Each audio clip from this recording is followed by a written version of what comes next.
The views and opinions expressed by tonight's guest and topic of discussion do not necessarily represent the official policy or position of Spaced Out Radio, Spaced Out Saturdays or Sundays, SOR Media, its hosts, syndicated carriers, or anyone associated with this broadcast. Any rebroadcast, reproduction, or other use of this broadcast or podcast without the express written consent of SOR Media is strictly prohibited. Listener discretion is advised.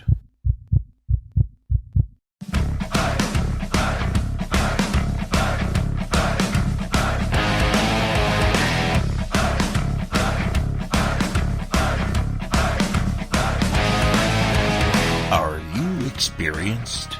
Then come own the night with us.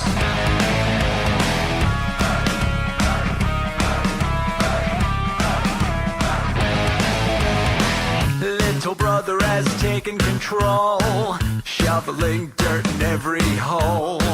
Predators to condemn your soul, watching you and watching me. We're all Station atop the mountains of British Columbia, live from SOR headquarters. This is Spaced Out Radio with host Dave Scott. We live behind glass curtains and act like nothing's wrong. Soon you will belong. You can follow us on our website, spacedoutradio.com, and on Spaced Out Radio on iTunes. You can follow Dave on Twitter at Spaced Out Radio, and on Instagram at Dave Scott SOR, on Facebook at Spaced Out Radio Show, and on our YouTube channel, Spaced Out Radio. Brother wants to make headlines, be immortalized. Everyone's got an electric eye with the digital spies. They've watched you for so long. I know you're out there somewhere watching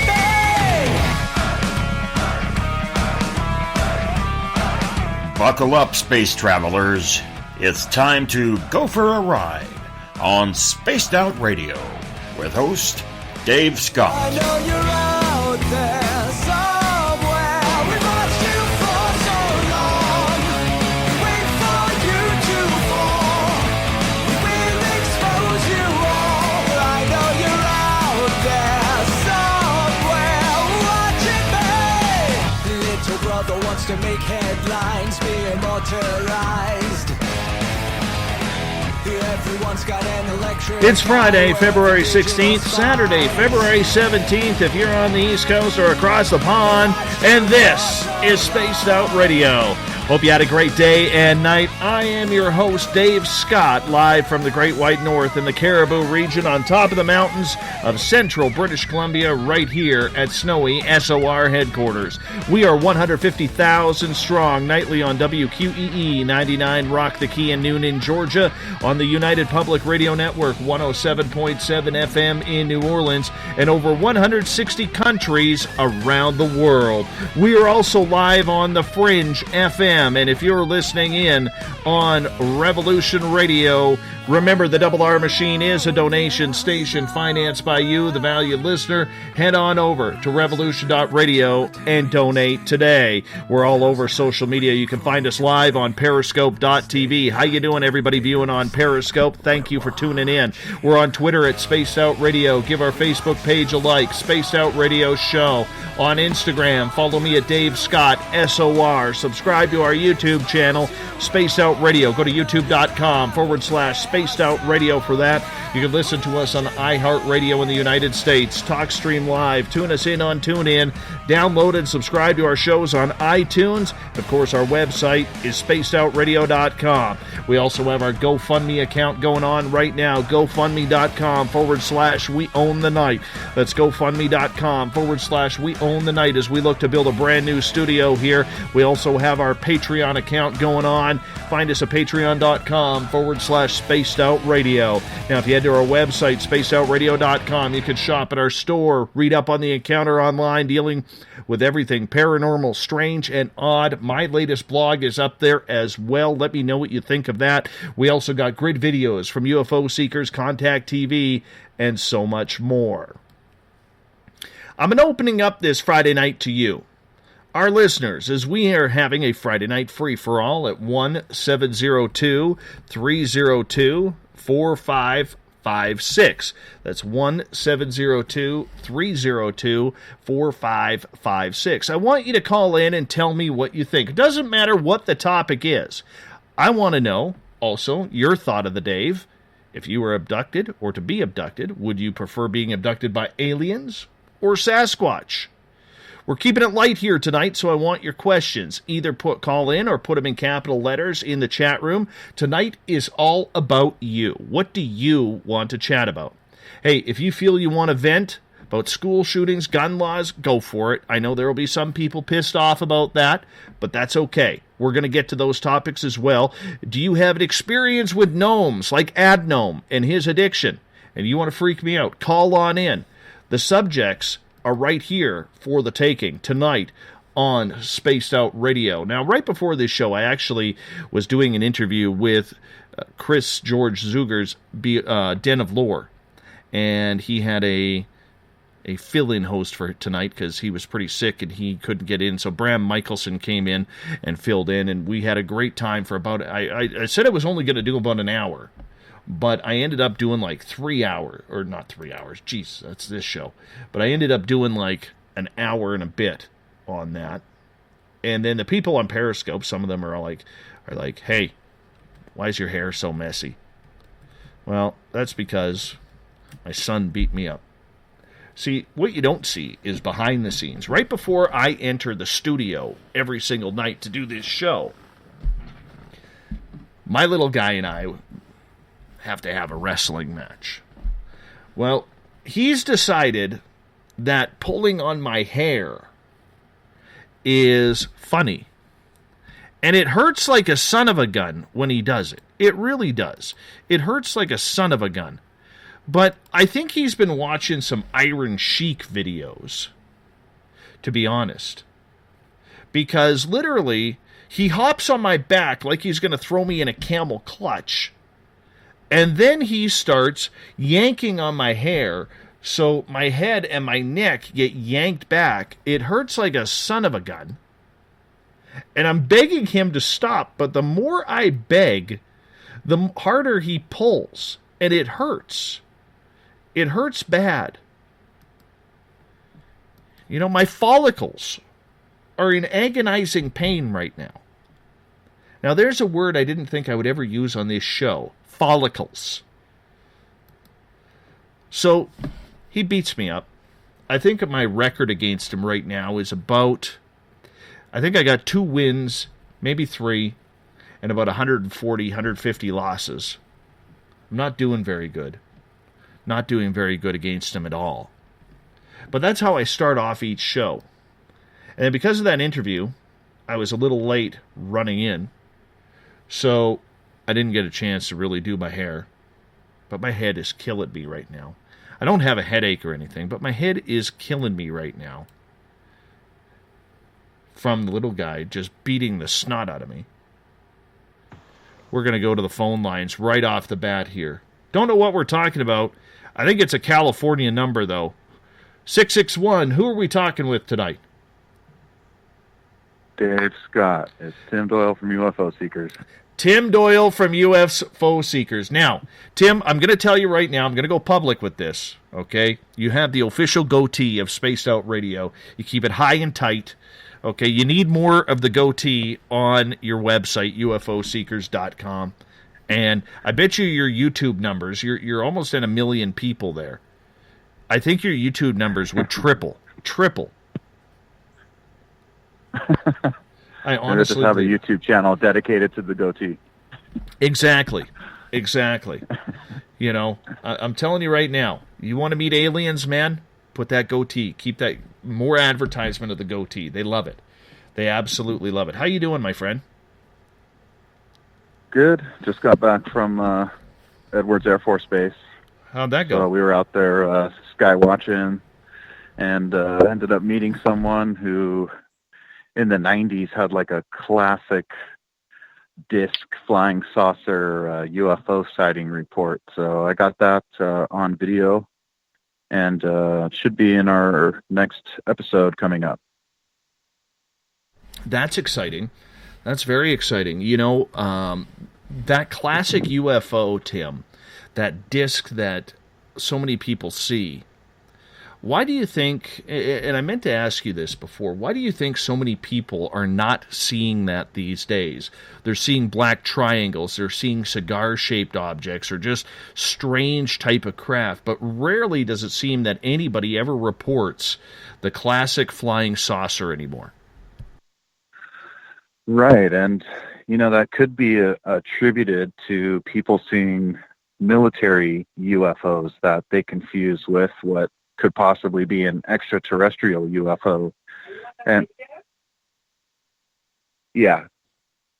And so, maybe that's why it changes, and maybe that's why like the colors change, or like the metals or the materials that the craft is made out of. Maybe that's changing over time. And, this person that saw the classic disc shape swears it was extraterrestrial, and they lived kind of in the area their whole lives, so they definitely know what black projects look. It's not uncommon. I grew up out there, and I'd have the stealth fighter flying over my house all the time, before anybody had video cameras, at their hip. So, I think that's the rare case of actually getting to see something possibly from somewhere else. That's that unexplainable incident, and especially with the way it rotates and the way it just hovers. It's, it doesn't appear to be anything man-made, but who knows? So I heard some interesting news today. A couple of things that I was going to bring up on the air, but now that you've called in, it's kind of pertinent now, and I'm thinking that it might be something that you want to know. I heard that To the Stars is looking for a new CEO. That apparently, and I don't know, I'm hearing this secondhand, and nothing confirmed, but from what I heard from one of my good sources was that there are a number of people within the To the Stars campaign who were very upset still with the presentation that Mr. Tom DeLonge gave on the Joe Rogan show. Interesting. Yeah. What do you think about that? Very interesting. Well, it is strange. It's kind of like the individual fell off the face of the earth. And, if they're definitely serious about the share price and the stock price increasing, and that was a lot to do with the video that we made about To the Stars, was more about the SEC filings for the initial public release. And I'm a trader, a past trader, stock trader, so it's interesting to me. But if any of those people are really serious about the stock value increasing, you can't be out in the public saying things that aren't true. And especially if you're looking to produce an actual physical product, and that's what it seems like. They're trying to set themselves up as like a defense contractor. And if they were going to do UFO stuff, maybe they'd do like what Bigelow, maybe that's what they were looking to do, and look who Bigelow is and how his image is. And, so that makes sense, especially when you're around people like Hal Puthoff, and like Jim Semivan, and even like Christopher Mellon. These guys are like seasoned veterans with how to talk out in public, and, so in fact, that's the problem, for UFO seekers is the things that were said in that Joe Rogan interview and in other places. It just didn't seem like a serious venture, so. Well, the other interesting part that I had is I had a thank you to Eric with a K in the chat room. He called me up and handed his phone over to Kerry Cassidy, who happens to be one of the heads of MUFON, who actually quit MUFON in 2010. to rejoin a number of years later because she quit because of the Robert Bigelow incident, buying in. Wow. And we're going to arrange something. We tried to get her on the show tonight, but she had some meetings to take care of because of the conference she is at right now down in Arizona. But we're going to effort to get her on here to figure out what actually went on with that, because I want to know. I want to know what went on. I really do. I'm very curious about it. I'm very curious to see that. Now, Gail is asking, who was the CEO? DeLong was on the website. It now says interim CEO. I don't ever recall seeing on the To the Stars website where Tom was labeled as interim CEO. Do you, Tim? Yeah, in fact, I might have screenshots of that saved. So, and yeah, that's crazy, man. That's crazy. You can't believe that. But remember too, in the SEC filings, it did say that after the initial public release that they were always interested in seeking a CEO, but as far as like the speed of it and it happening now, I don't think it was supposed to be like this fast. So. Sorry, it wasn't Kerry Cassidy. It was Chase Klotsky. I apologize. Thank you, Eric. My fault. Chase Klotsky from MUFON, not Kerry Cassidy. Interesting. Yeah. So thank you for that, Eric, for changing that up. Here's one of the things. If To the Stars does go for a new CEO, do you think that Bigelow steps up to that? Maybe John Alexander, or even maybe John Podesta steps up into that, because they're all intertwined in this. Yeah. And it's interesting. Just lately, I came across some information, and it looks like Jim Semivan was actually some type of, I don't want to say boss or head, but he had some type of relationship with John Podesta way back in the day, and you can find it on Grant Cameron's website. I believe it's just on the homepage where he kind of gives a history about what Grant Cameron gives a history about what he's been writing about. And if you search in there, you can actually see that he wrote back in early 2000s that Blumenthal and Leslie Kean were writing articles together jointly about John Podesta and his UFO interest. And at the same time, that's where Grant references that John Podesta had a relationship with Jim Semivan way back in the day. So, all of these people are interconnected, and trying to predict anything that's going on is almost like a joke, because it's not normal. Typically when anything's happening out in the world, and people are they're writing news articles, and they have like a business like this, and there's journalists involved, usually these people aren't meeting behind closed doors in these different facets. These people from To the Stars, George Knapp from Coast to Coast, then you have Leslie Kean in the Washington Post or Huffington Post, and Blumenthal, and you have all these people meeting behind the scenes, John Podesta, and arranging all of these things and the releases. When do they come out? When do we write articles? So it makes it impossible to predict, and it was a joke for a lot of us to even cover it, because all of these people were very misleading leading up to these releases about what was really going on behind the scenes, and not allowing any of us who were interested in writing about it or taking a journalistic approach. It just wasn't applicable to this situation, because I don't think ever before did you have such a conglomerate of big celebrities and elites inside of an industry or a community who were colluding together, to release this in a certain way. And the true reality is that the Aerial Threat Identification Program was a study of supposed UFO sightings from the military, but not to look for where they came from or if they were aliens. The whole goal was to have someone develop propulsion systems based on what they were seeing, if there were foreign military aircraft that we didn't have, and if the technology was beyond what we had. And I think what we're seeing now is that there was a big conglomerate of people who kind of tried to insinuate that they were searching for aliens, and that's kind of why Elizondo's out there saying, hey, I believe in aliens, when the study itself found that there wasn't aliens, and the study itself was studying the videos that they're releasing. So, it's been such a crazy time. And we're going to get more into that on Monday night, because you're actually back with UFO Seekers Radio here on Monday night, which is going to be exciting as well for all of us to get more of an in-depth update on everything that is going on, which, of course, I'm always excited to have you on the air with that. So when you look at it, do you think...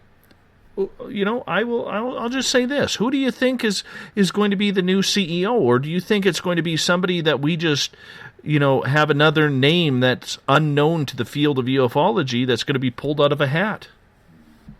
No, it won't be an unknown. It'll be someone who's interconnected somehow, And don't be surprised too if it's someone who's already involved who steps up and takes that place, or even if it's someone like Luis Elizondo. I could see him becoming the CEO, especially since he took such a big risk leaving his job and what he says was a cush job, and he had, basically like the perfect career life. So maybe it'll be him that steps up, because I'm sure it'd be an increase in salary from the position he holds now.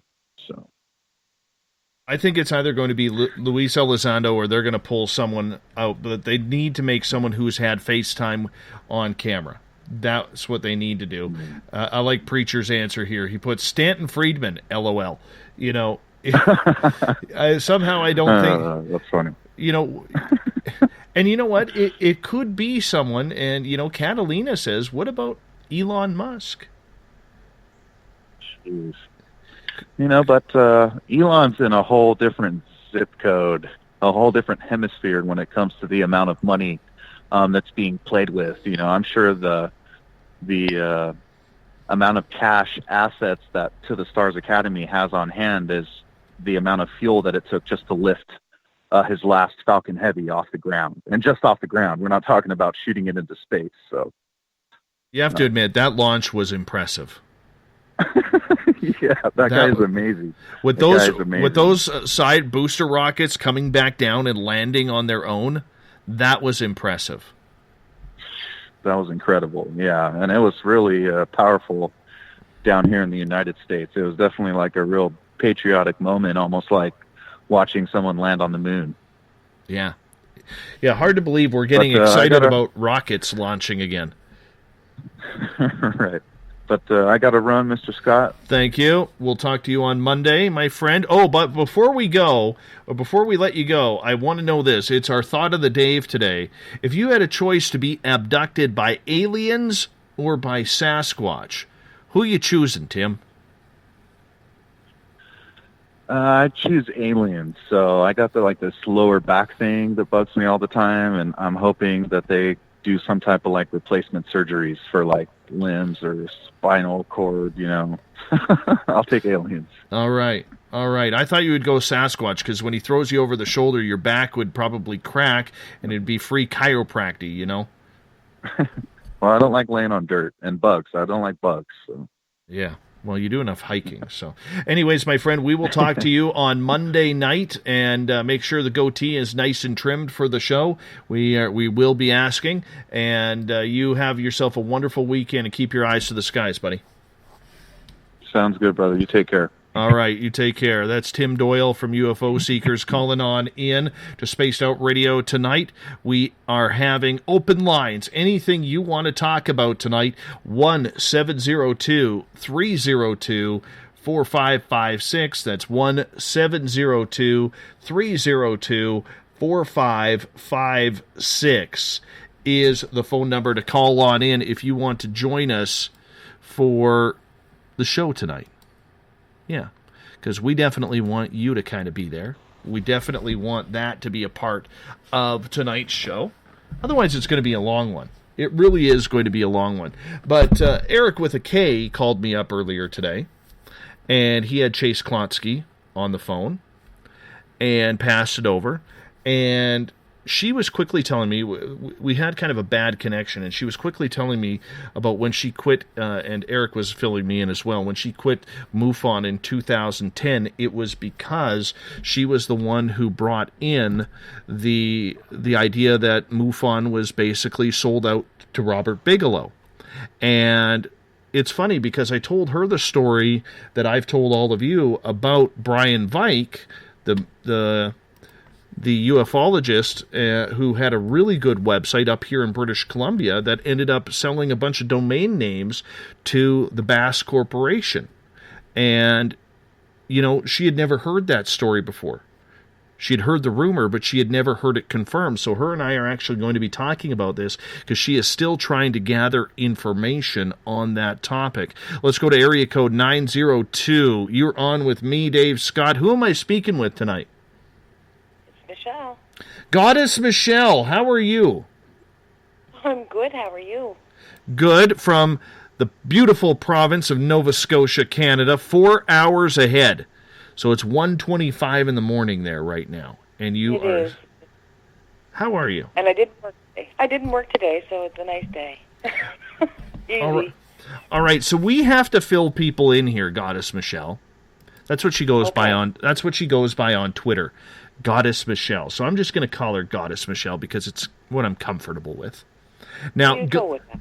Goddess Michelle and I had a little bit of a conversation the other night when we were talking about whether or not elderly people care about aliens, if they, an alien abduction, do they believe in them? Because, they're still from more of a religious side of life, growing up that way. Well, They're set in their way. Up.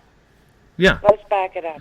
Back it Your up. guest on Monday made the statement that I must be awful young to think that nothing really would change. The world isn't going to go crazy over if there was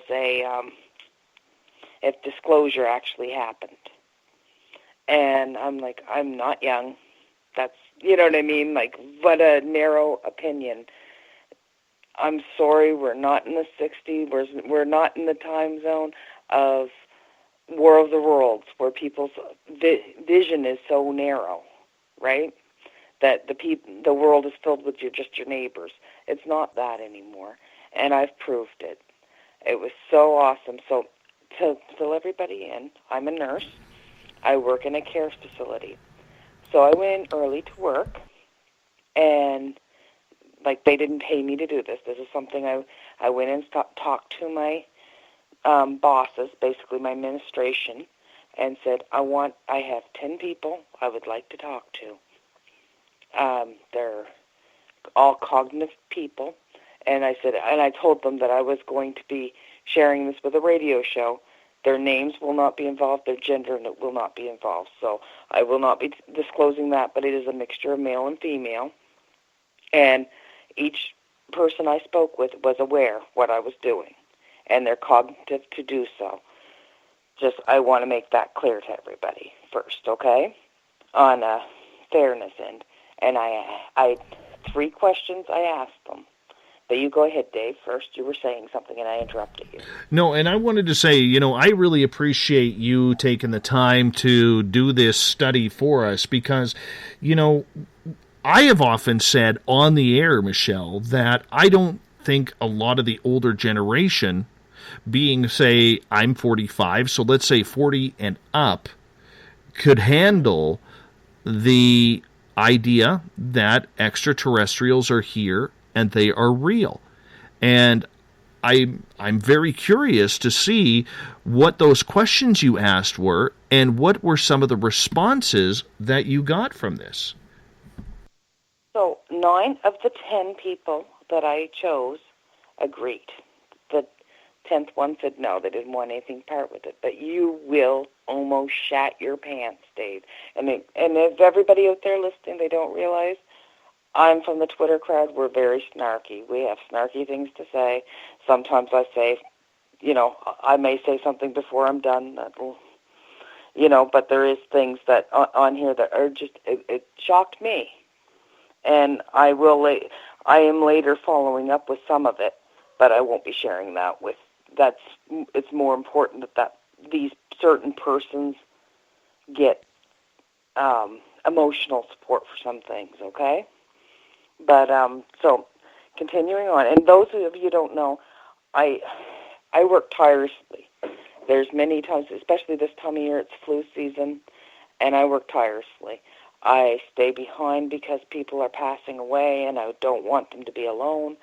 These people's feelings were taken in consideration first place because they are of our vulnerable sector, and it is my job to make sure they're taken care of. So I hope nobody takes what I've done in the wrong context, okay?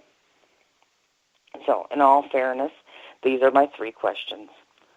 What would you think if you were watching the 5 o'clock news, because believe it or not, they all watch the 5 o'clock news, and they announced that the United Nations confirmed that alien life was real and all the sightings and abduction reports were true? That was question 1. Question 2 was, how would it affect you and your family? And question 3 was, how do you think the world would react? Well, my first person said, well, that would be lovely. My daughter would have to apologize to my son. So I guess it would, I'm sorry, I wrote it all down and some of it's shorthand, so my apologies to No, everybody. you just fill it all in. Fill it all in. It's wonderful. So that would be lovely. My daughter would have to apologize to my son because he had a sighting. So I guess it would bring us together, and I suppose that the news would buzz for a few days, but then Trump would say something and everyone would move on. I thought that was That's funny. That was just priceless. That's funny. Yes, that's funny. It was priceless. I was like, oh my gosh. Anyway, and then the next person said, well, it'd be about time. I seen a UFO, and all my friends thought that I was drunk. Now they realize that I wasn't drunk. And I think people wouldn't react. There's too much going on these days. And I think that person was speaking of, like, as recently the school shooting and such. So, and he's right. Everything has like a 3-day press, and then it just disappears. Anyway, you're on the internet. The next person told me I was on the internet too much, and I suppose, in fact, that's where I get these funny ideas, because I'm on the internet too much, okay? I suppose they would get in line and look at everything there is to know about it. And I think the world would make more games like what you guys play at home. I'm not sure what games I think I'm playing at home, but I'm thinking they're thinking of the Wii, because they have a Wii and they get some of the students to come in and play the Wii with them. So I think that's what that person was talking about. But we're going to make more games about it if there was disclosure. The next person said, that would be interesting. It would answer a lot of questions for sure. I don't think there would be a really big reaction. And this is what surprised me. One right after another, they really don't think there's a whole lot that's going to happen. My next person said that wouldn't happen, but it would be fine. It wouldn't affect me too much. It's not going to change my life. And I suppose the next thing the world would do is try to visit them. So that makes sense. The next person was, I wish that would happen. And this is the one that shocked me, okay? I was taken since I was a child. I have no family, and please don't tell our friends here. I think there would be lots of people who've been abducted looking for the government to do something because we were treated like we were crazy. Wow. That one, yeah. And, the person I would never have guessed. And as I said, these people are completely sane people. Like, they're very cognitively, high cognitive functioning. There's no,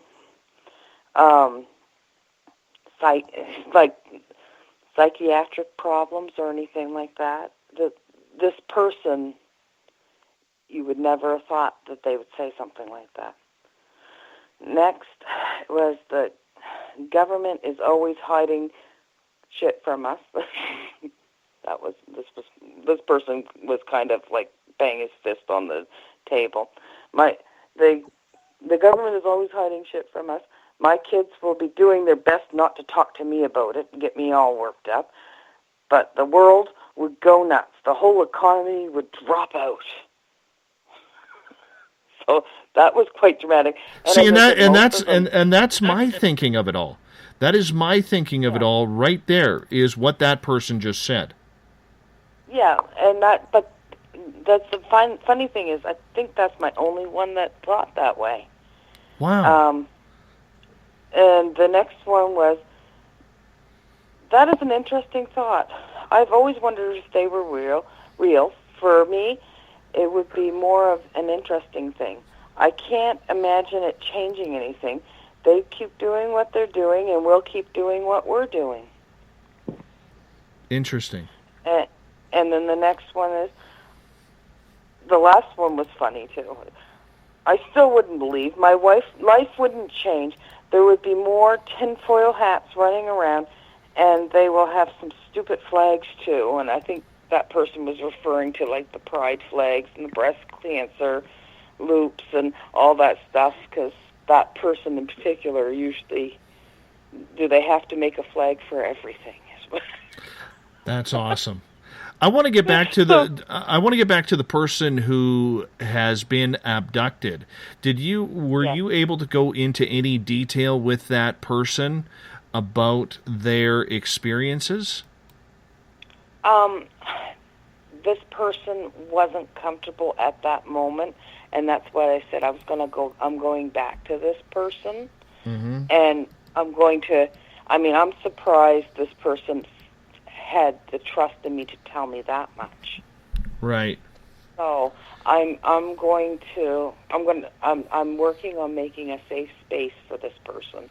Right. And so that they can have the supports they need, because that's very important in my line of work to make sure that they have. Absolutely. Well, when you do talk to them, tell that person that there's about 100,000 people who absolutely 100% believe them. Yes, yeah. Okay, and you can use my name and use the radio show's name, and just as comfort that we believe, and we would love to hear more. Even though it's not going to be on the radio, it'll be you translating it. We would love to hear more. Yes, yeah. I'd more than happily, if I can get that person to open up and feel comfortable about that would be fine, I think. But it's amazing, because these persons, as I said, they're what I call my 80-plus club. I go, as I tell everybody, I work tirelessly. I go in early sometimes and have a tea party with all these people. I'll make all my own time, my own dime. Bring them cookies and do, you know what I mean? You just put something to brighten their day, because here in Nova Scotia, not New Brunswick, Nova Scotia, we have a lot of people that don't have their families here anymore, because they moved out west towards you guys, and Alberta is really the big place where most people's families are moved to, and they got Ontario. A lot of them, their kids aren't here. They're alone, and for good reason. Their kids are off working and whatnot, but they're left here, and as they get older, they can't live alone for different reasons. And so, I become their kid. And, you do, and so many other nurses, not just myself, there's so many other nurses that do that. And as I said, the vulnerable sector, right? And so I can't really say so much, but if this person speaks up and wants to talk more about it and is comfortable with me relaying it on to you, I will let you know everything. Okay? I would love that. Thanks for doing that. Yeah. Not a problem. No. Well, I just felt, I see a lot of things. I hear a lot of things online. I'm like, do you guys really realize what you're saying? I mean, this week we had 17 people killed by a boy that was not functioning properly and did not have the help that he needed. Very sad, and as you said, bring everything. But that's so sad. What an awful tragedy. All those young lives lost, but his life is lost too. Fully agree. Fully agree. And that's a Canadian way. We empathize all sides of it. But I think about that, and when I heard it, I started to cry because I could put myself. Not that long ago, my children would have been in that, in the age range where they'd been in a school like that, and that could have happened. And what a heartbreak. It is. I don't want to hear about gun control. I don't want to hear about any of that, because if somebody wants to do it bad enough, they will get their hands on whatever it takes to do that. Absolutely. And, the one thing that I'm getting sick and tired of is seeing kids with their heads down and their backpacks on trying to run out of school. That makes me so sick to my stomach watching that. It really does. And you think those 17 lives, and I think it was, I may be wrong, there may be more than this, but I think it was 14 others injured. What about how many more are traumatized now? All right. Dave, am I online, Dave? Yeah, you are. Give me a minute here, okay? Yeah, no problem. Sorry.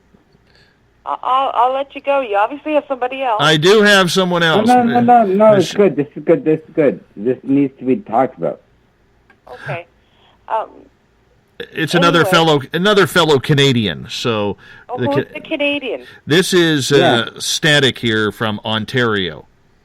Hi, Static. Yeah, sorry about Static. It's okay. It was a very difficult. It's a very difficult thing to make a judgment on. I mean, we don't know. You read the things. Oh well, everybody knew he was disturbed. He wasn't allowed to bring his backpack because the teachers were so scared of him. But what happened to that child? What step did he get lost in? Well, apparently there was over 36 police phone call or police reports filed at to his address, from everything from domestic abuse, adult abuse, child abuse, verbal beratements of neighbors. Like, it just was not a good household. And then it's also come out that he was apparently hearing voices in his head telling him to do it. So there was apparently, some sort of give me one sec. There was some sort of psychological imbalance happening with this young man, And that's where... Go ahead. Sorry. Where did we lose him at? What age did he need to be taken and done something to make him at least a human being worthy of living a life? Because everybody, as far as I'm concerned, every one of us, and I want everybody to listen to this, and some people are going, oh, God, but every one of us were born from a vagina and came into this world naked, and we are all equal. I agree. Tell me what happened to that boy that he is that messed up. And you know what? You know what really pissed... Okay. Watch the language. Go ahead, sorry. Give me a couple seconds here, Static. Yeah. Okay, I'll go and leave you with that. Loves to all of you. Yeah, love you too, Michelle. Thank you. We'll send you back to Twitter and to Periscope. Thank you for sharing that, and I look forward to hearing from you again. Yes, okay. See ya. Bye. See you later. All right. Over to Static. Static, you got a little excited there. What's going on, buddy? No, man. It just pissed me off. It's because the fucking Static phone. Oh, don't swear, man. I'm on terrestrial radio. Yeah, no, I apologize. It's just that is it guns? Or is it a mental setup, right, in your brain, right? And again, guns don't kill people. people No, who hold guns should kill people. And you know what? And you know what? I am very pro-gun. I am very pro-gun. Oh, I got no problem with guns. No, neither do I. But I am also, very pro-gun law. And yes, the argument can be used that, you know what, the bad guys are always going to get their guns.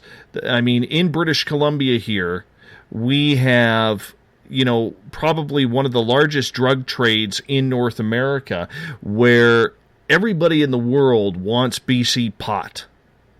Okay, everybody in the world wants to get their hands on BC marijuana. So what happens is they end up sending the marijuana out into the international waters. They trade shipments, marijuana for cocaine, marijuana for hash, marijuana for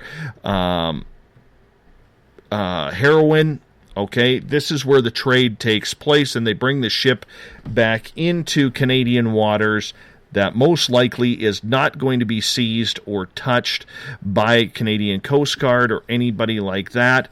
All right, and it really is a problem, because here in British Columbia we have gang violence happening over the drug trade, and that gang violence is literally, I think in 2017, we had one of the highest murder rates ever in British Columbia history, with 21 people murdered in British Columbia. Okay, so when I look at that and I think, majority of those were gun slayings, and I don't fear guns. I don't fear people with guns. I don't have that, I'm going to use this term and I don't mean it derogatory, America, okay? I don't have that paranoia that the government's going to come and take over my guns, okay? Guns are fun. Guns are great if they're used for what they're supposed to. It's just a tool, man. Yes, but no, guns do not save lives. Guns do not save lives. Okay, guns. How they good? Okay, well, I'll argue that point anytime whatsoever. Okay, guns do not save lives. Okay, guns did not save the lives of 17 people in that school, because the police didn't kill the guy. All right. So. Right. No. I don't mean to cut you off, and please hold that, please.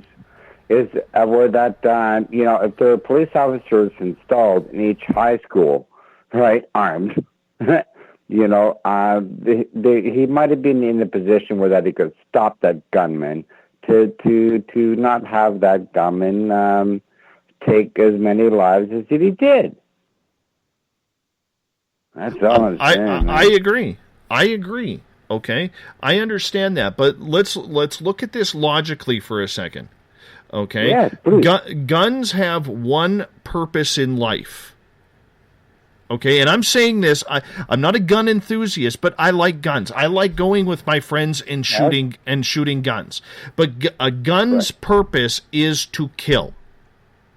Right. Doesn't matter if it's an animal. It doesn't matter if it's an animal for food, or war, or anything. A gun's job protection is of your property or whatnot. Okay, you got to let me finish here, brother. Okay, please. Sorry.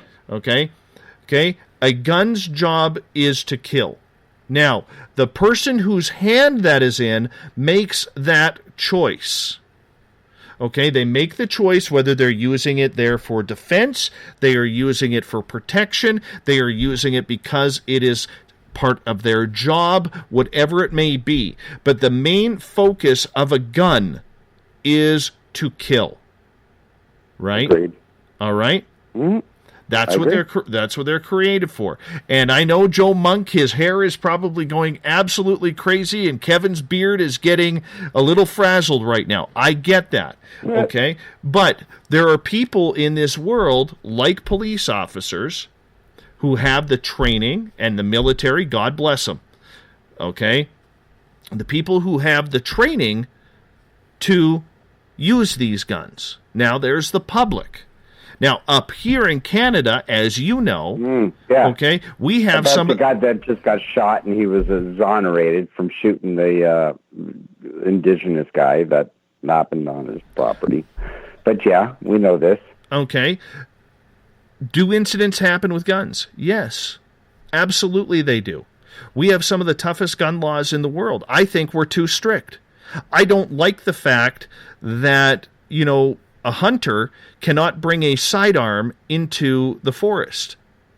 Because at close combat with an animal, if you have a big grizzly bear attacking or a cougar attacking, a rifle's not going to do you any good. If it's about to bite you, or if it has a hold of your arm and your pistol or your sidearm is on the other side, and you can grab it with your hand and shoot that animal in the head. I'm very much fine with that. I don't like the fact that up here in Canada you can't take a handgun into the forest. I think that's a ridiculous rule. However, no, I agree. I do like the fact. Okay. Oh, Joe, get over the argument. Bad guys have guns. Yes, they have bad guys have guns here too. And you know what? Good people here don't have guns. And you know what? Canadians aren't getting killed. To get into. Canadians aren't getting killed. It's the person pulling the freaking damn trigger, man. Okay? You can have a freaking damn bazooka beside your bed. All right? Are you going to blast that at your freaking damn neighbor's house? Just because you got a license to do it? No, because you got to freaking do a little bit of mental issues. Right? That should maybe addressed. Sorry. Mm-hmm. Go ahead. Anyways, we're hitting off a good topic here. Okay? We're hitting off a good topic. And the whole point that I'm getting at here is it's not. Yes, it is, Joe. It is apples and oranges, two different societies. I get that. But how do you curb the violence of some idiot with mental illness going into a school and shooting up? Now, personally, I don't think this young man should get the death penalty. He deserves it.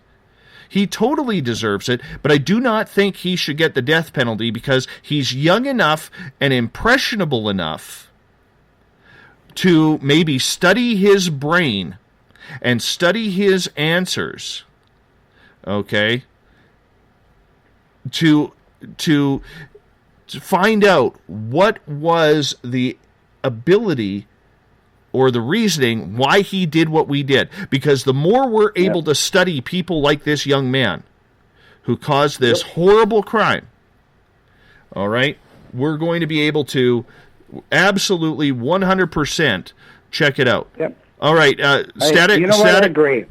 Static, I got to let you go. I got another call coming in, but I'll let you make one final point here. No. Okay, you're gonna shut me off after this. Well, I got a call waiting on from New Mexico. All right, take it. All right, my friend. You take care.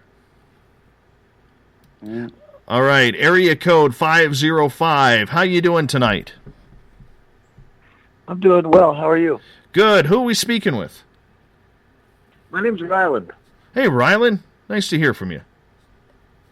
Yeah, nice to hear from you too. I really like your opening intro, the whistle. It's really cool. It's got like a good tune to it. It Thanks, catches man. my ear all the time. Thanks, I appreciate it. That's Mr. Ron Bumblefoot THAL, lead guitarist of Sons of Apollo. Yeah, formerly of Guns N' Roses. Oh, okay. All right, cool. Yeah, all right, sure. So I don't really want to talk about this school shooting too much. I do have just a couple points that I would like to hit. Sure. I don't really like to talk this way about myself, but I'm an expert in firearms, all sorts, from helicopters, every form, assault weapons, pistols, shotguns, hunting rifles, everything. You get to play with the good toys. I'm very thoroughly versed in all of that, and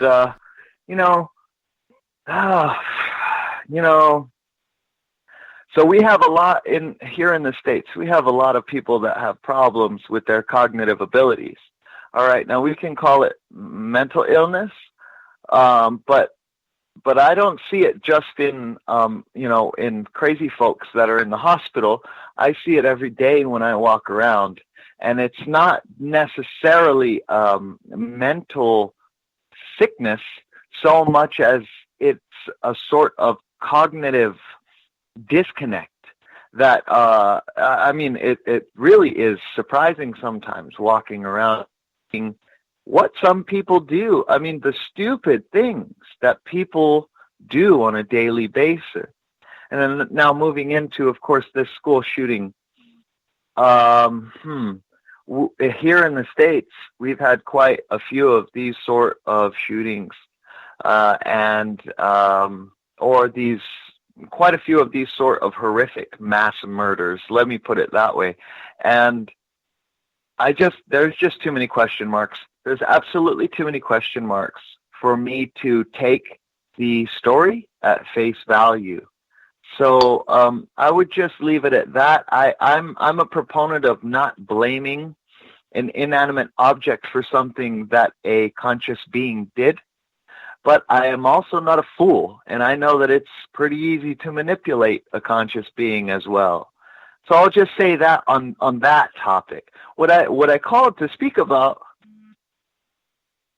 sir, are you still there? Yes, I am. We only have a. Can I ask you for a favor, if you don't mind? Sure. Yeah, absolutely. Would you care to hold on, because I want to get your comments on the air about this. So if you could hold on through our break here, or I could call you back. Yeah. That way. No, I can hold on. Okay, that would be cool, because I'm curious to get your thoughts here, because like I said, I do have to go to break here in a moment here, and I'm very curious to get your thoughts on that, because I'm curious to know what you're about to say, and I have some questions to ask you as someone who is experienced with guns. So I thank you for calling in. I'm going to get to you momentarily here. We're going to take our first break of the night here. Open lines for you on Spaced Out Radio tonight, 1-702-302-4556. If you want to call on in, we'll be back with more SOR right after this. Find your escape where time has no limits. It's about living today and cherishing the heritage of yesterday. A spirit of adventure for what is new, with the nostalgia of the past. Your timepiece is a reflection of who you are. Life surrounded by beauty from the world around us to the soul within. EscapeWatches.com. There is no time like the present to enjoy your escape.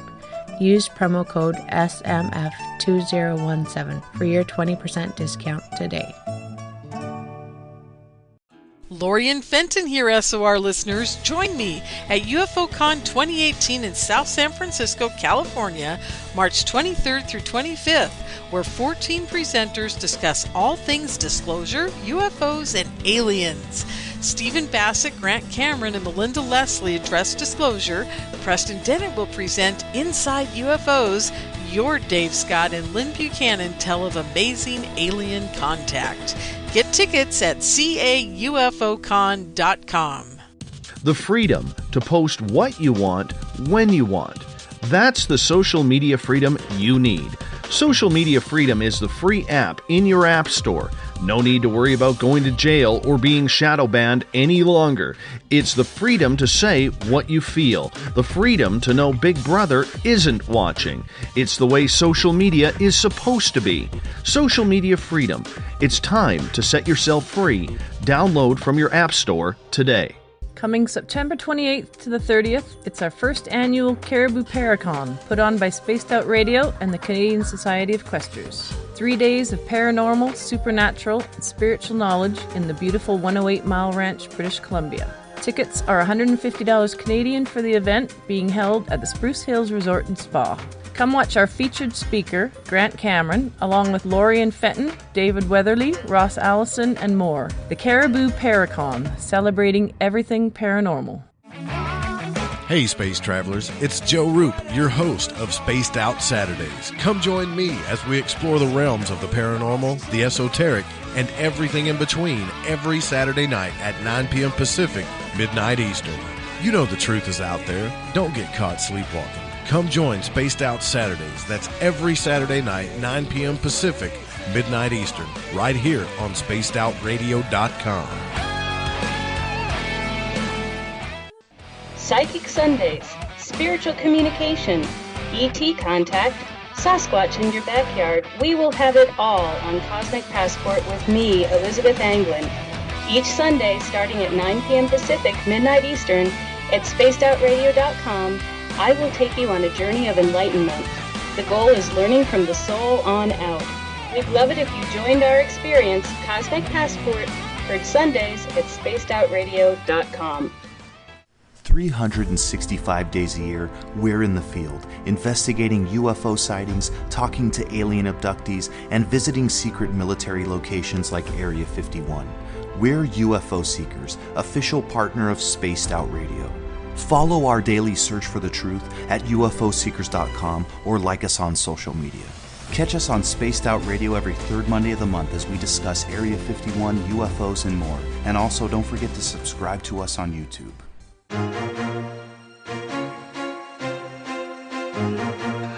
From coast to coast to coast, Blacklight Uncharted is taking on the paranormal across Canada. From ghostly hauntings to the UFOs flying above in conjunction with MUFON Canada, we're closely investigating what's going on in the northern skies and checking out the apparitions that walk among us.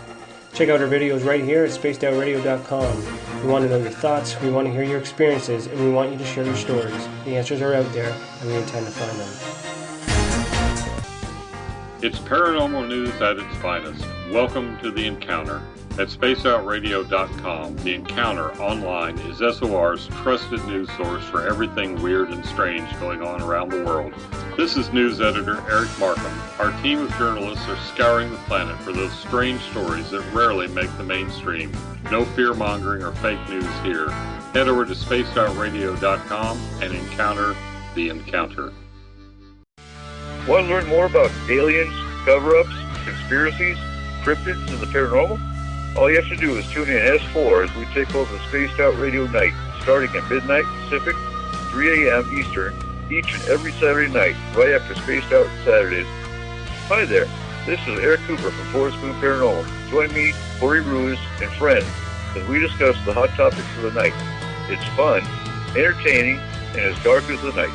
Find us at spacedoutradio.com.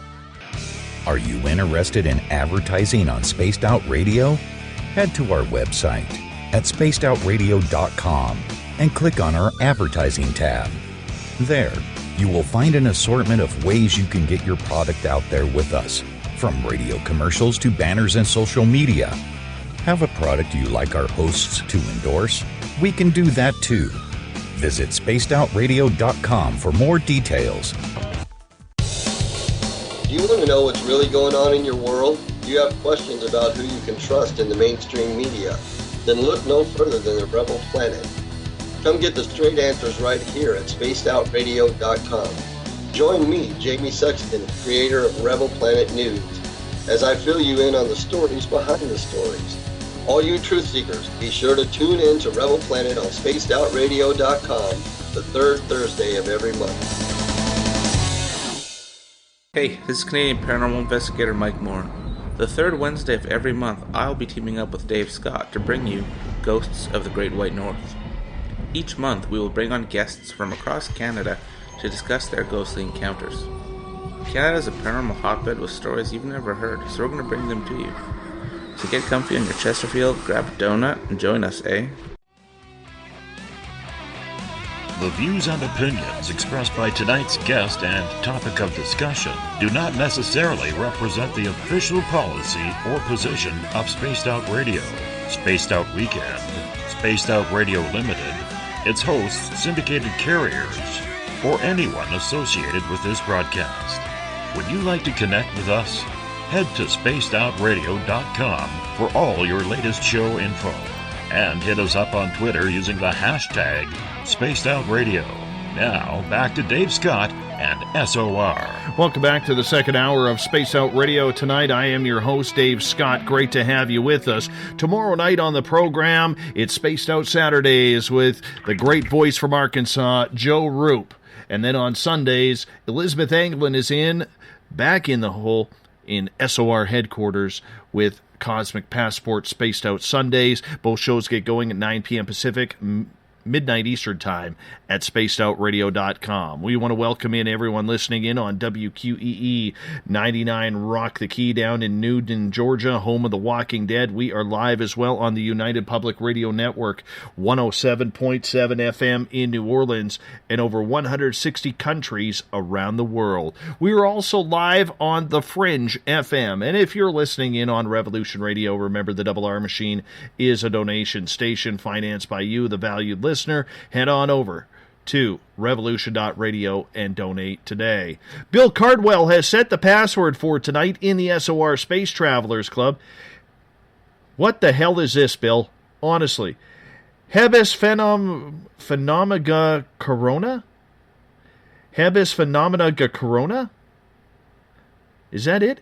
Hebes phenomena corona? I don't even know. Tractor is your password on Spaced Out Radio tonight, as Bill sets a password each and every night right here on the mighty SOR. Yes, I'm bailing out of this one. It scares me. It scares me big time. What the hell? I don't even know what to say here. Don't even know what to say. Anyways, if you want to follow us on social media, you can do so on Twitter at Spaced Out Radio. Use the hashtag Spaced Out Radio if you want to connect live with me during the show as well. Give our Facebook page a like, Spaced Out Radio Show. You can watch us live on periscope.tv. You can also follow me on Instagram, Dave Scott SOR, our YouTube channel, youtube.com/Spaced Out Radio. If you could subscribe to that, that would be wonderful. We are on iHeartRadio in the United States, TalkStream Live, tune us in on TuneIn, download and subscribe to our shows on iTunes. Our website is spacedoutradio.com, where we have a plethora of features for you, including reading up on the encounter online, all your strange, weird news in the paranormal and around the world. We have Mr. Bumblefoot THAL. You can rock out to him at any time, shop at our Spaced Out Radio store, or watch great videos from UFO seekers, Contact TV, and so much more at spacedoutradio.com. Bill, seriously, what the hell is that password? Hebes Hold on. Hebes phenomomega corona. Hebes phenomomega corona. I think that's it. Hebes phenomomega corona. Phenomega. There we go. Hebes phenomega corona. I think that's it. What a horrible password. Just, it's pure evil. Anyways, Ryland, you're on the phone. You carried on from over the break. You were talking about guns and what you were saying on there. Yeah, sure. You said that you had maybe some questions that maybe I might could help you with in that regard. I want to state, and I realize there's people getting heated up over this. I am a big fan of guns. I like guns. I think they're fun. They're fun to shoot. I enjoy it. Do I own a gun? I own 2 pellet guns. That's my arsenal in my house. You know, I have gone down to Las Vegas, and I've gone to one of the gun stores where I have fired an AK-47. I have fired I think it's called an MP4 or an MP5. Yeah, MP5. Yep. And a sawed-off shotgun. Those were fun. That was well worth $120 to me. You know, and I understand, okay, that the gun is just it's a tool, it's an piece of equipment. I get that. I do get that. But there comes a danger to it because it all comes down to the matter of the person behind the gun. Now, as someone like yourself who says you are trained and we're taking you at your word here, where do you see the problem? With guns? The problem with guns? Well, okay, so even and I've seen this a lot, even in well-trained hands, you know, you get complacency creeps in, you get negligence creeps in, and, you know, we're talking extremely well-trained individuals will still have a negligent discharge and put a bullet in their foot, you know. It comes down to respecting something, as you said, that was designed to take life. That's what weapons were designed to do. That's what modern firearms were designed to do. And you get a lot of people unfortunately, especially in my country, that just don't get it. They just don't get it. If you have, let's say, maybe that you have a samurai sword, a real one, a real samurai sword that was made as an instrument of war. You pick that up, and if you have sense in you, you treat it with respect because it was made to do violence. And just so many people are so out of it that they don't even think about these sort of things anymore. And that's where I see the problem. That's really where I see the problem with firearms, yeah. I think what has to happen, okay, and you don't take guns away, and, everybody in America that I've seen on social media, and I realize it's not a good judge, they think any type of gun law takes guns away. We're not talking about taking guns away. In Canada, I can go, if I am licensed, I can go down to the local gun store, and trust me, there is a .50 caliber sniper rifle sitting on his shelf. He wants $6,000 for it. I want that. It is one sexy looking firearm. I also have a choice of AR-15s, including, if I wanted to buy the wife one, if she was licensed, a nice pink one. It's black, but it's got some pink parts on it. I can buy those weapons here. Totally can. What I can't do is buy the necessities that turn it into a killing machine. I cannot buy, there is no reason for a civilian to have a 30-round clip or a 20-round clip or a 100-round clip. The only reason why those clips are there is to kill. They're not there for target practice. Okay? Well, sure. And I can see that argument. So just, I don't want to split hairs here, but as I say, I take it kind of seriously.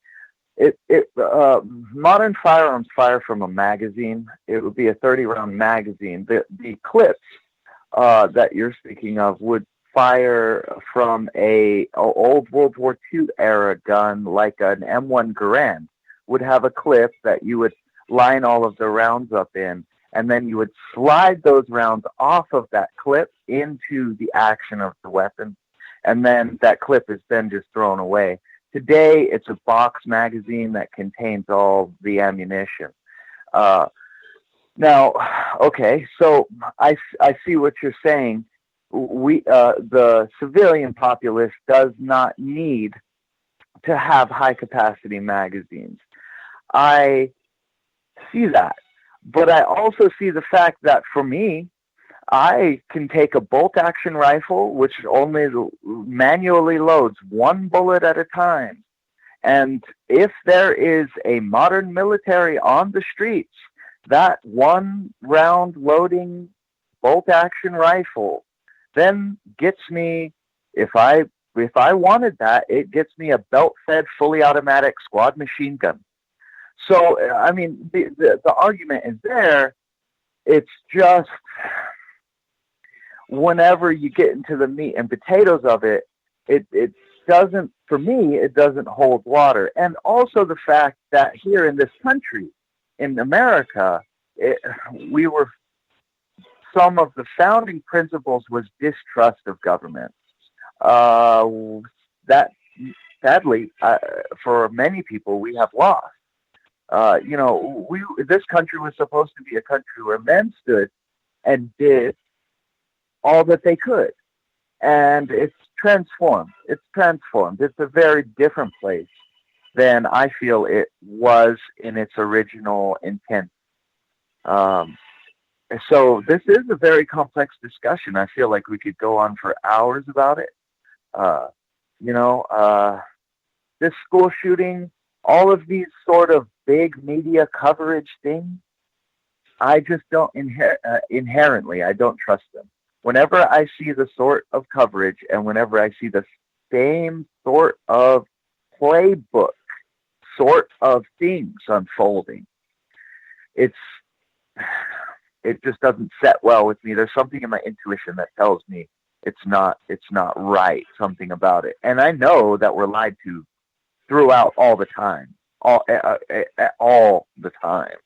So that's really where I stand on that. Well, I appreciate that. I'm going to get you in on one question here before I let you go, because I do have another caller on the line here waiting to get in. Sure. Ryland, if you were abducted, what would you choose, aliens or Bigfoot, and why? Well, if I were abducted, I would choose. I don't have a problem with Bigfoot. I think Bigfoot's really a pretty cool guy. But I'd choose aliens, and I'd choose my friends out there, just so I could talk to them and give them a hug and tell them how much I miss them and everything. All right. Don't forget, you need a flag for that too. They want flags now. Each ship has to have like a bicycle flag on it. You know what I'm saying? So, of course, a big blue one. Yes, indeed. All right, my friend. Thank you so much for listening and calling in. I really appreciate that. Roger that. Take care. That's Ryland from Las Vegas. Listens in on Wolf Spirit Radio. We thank everyone over there for listening to us. JP, if you're listening in, your hair looks phenomenal, my friend. Your hair looks phenomenal. Let's go to the phones once again. Area code 360. I'm thinking this is Washington State. Yes, it is. Hi, who am I speaking with? This is Yvonne. Hi, Yvonne. How are you? Oh, I'm doing good, but we're expecting more snow. Oh, no, heaven forbid if you're getting snow. I've only got 3¼ feet in my backyard, Yvonne. Well, the last snowfall was about 6 inches, and I could barely get out of my door to my RV because it was so laden with snow on the canopy. Mm-hmm. I hear you there. Okay. What's your question tonight? Okay, no, there's 2 points I wanted to make. One was in regards to the mental illness address. No one is exempt from having a mental illness. Mm-hmm. We are all subject to it, given enough crises hitting us simultaneously. Mm-hmm. Okay, that was my first point. My second is in response to your show last night, where you was talking about a special group that is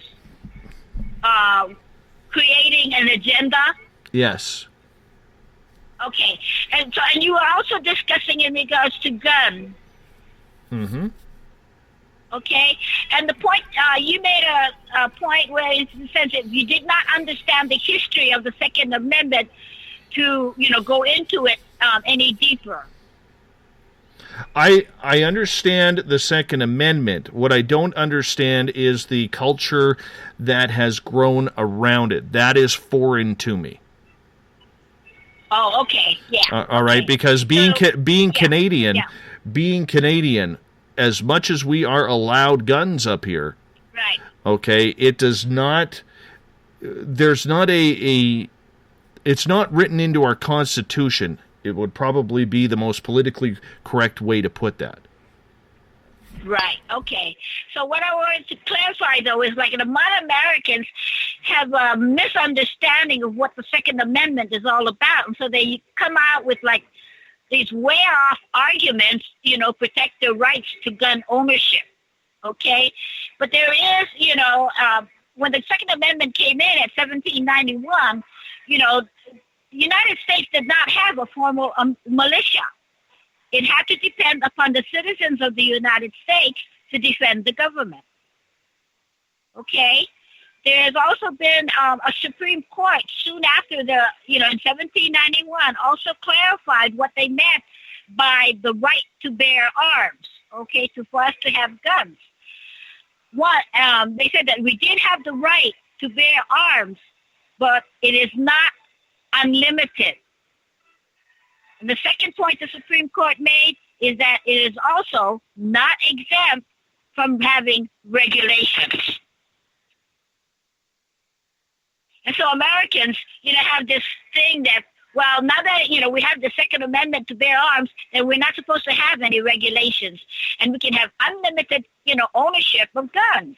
I'm sorry, but the Supreme Court very early in in the development of Second Amendment laid down that no, we can't have an unlimited ownership of guns, and it is not exempt from regulation.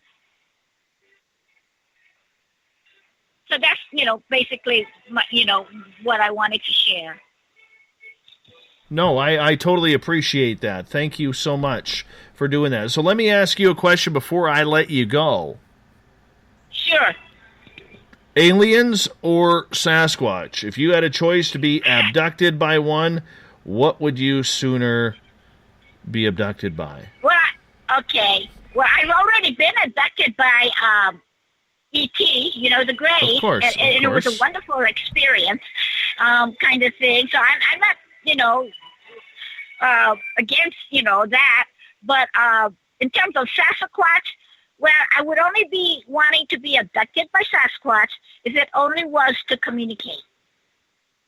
What if he, now be honest, Yvonne, what if he, got you into this forest, found an old 1986 ghetto blaster, and happened to have a tape of Barry White in there, he built a nice little fire and said, Yvonne, do you want to be my wife?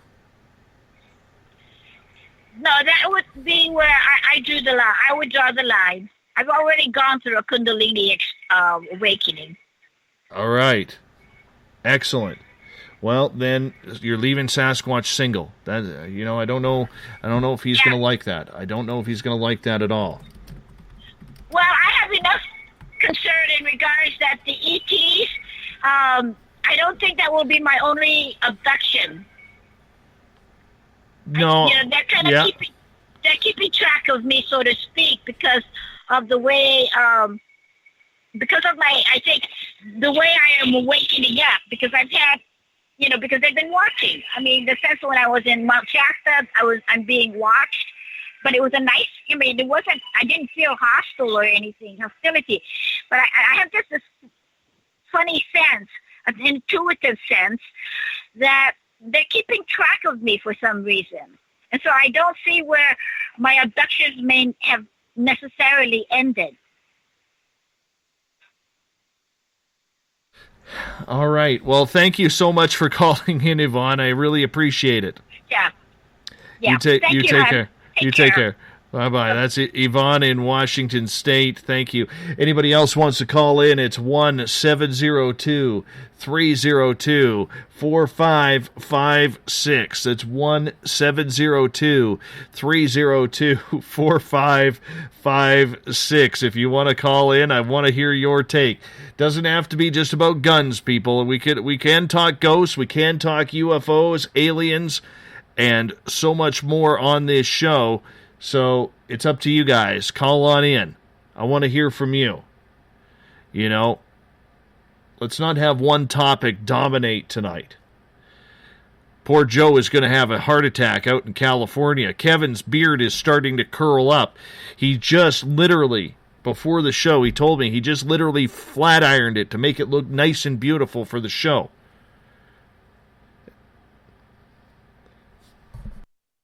The number, once again, 1-702-302-4556. If you want to call in, and, I want to hear it. I want to hear what you have to say.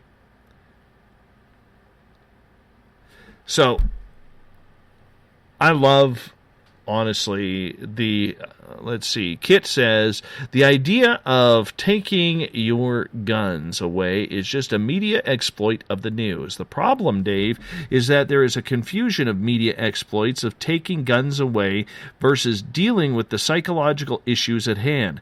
They are mixing arguments of two subjects, and that is what creates the confusion. And Joe says, and I'll get back to Kit's for a second here.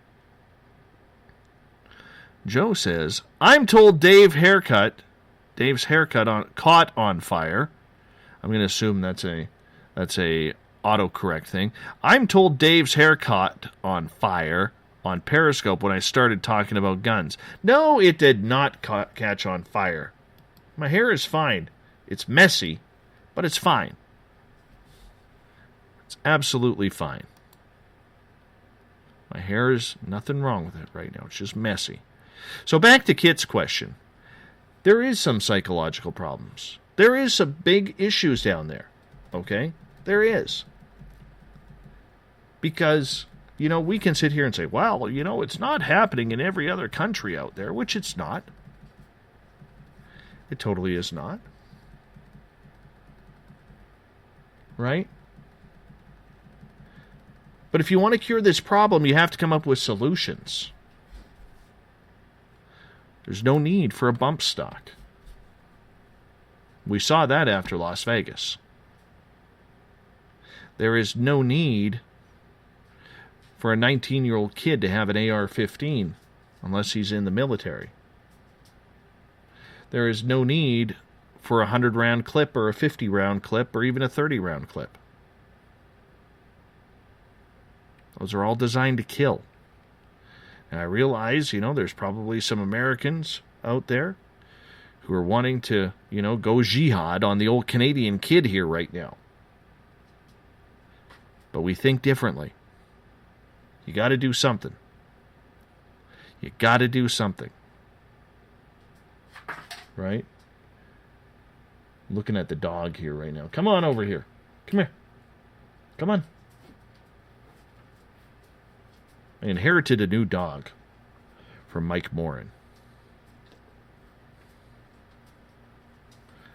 Nice black German Shepherds. Gail is asking, how do Canadians defend their families if they are threatened by a gun? Call the police.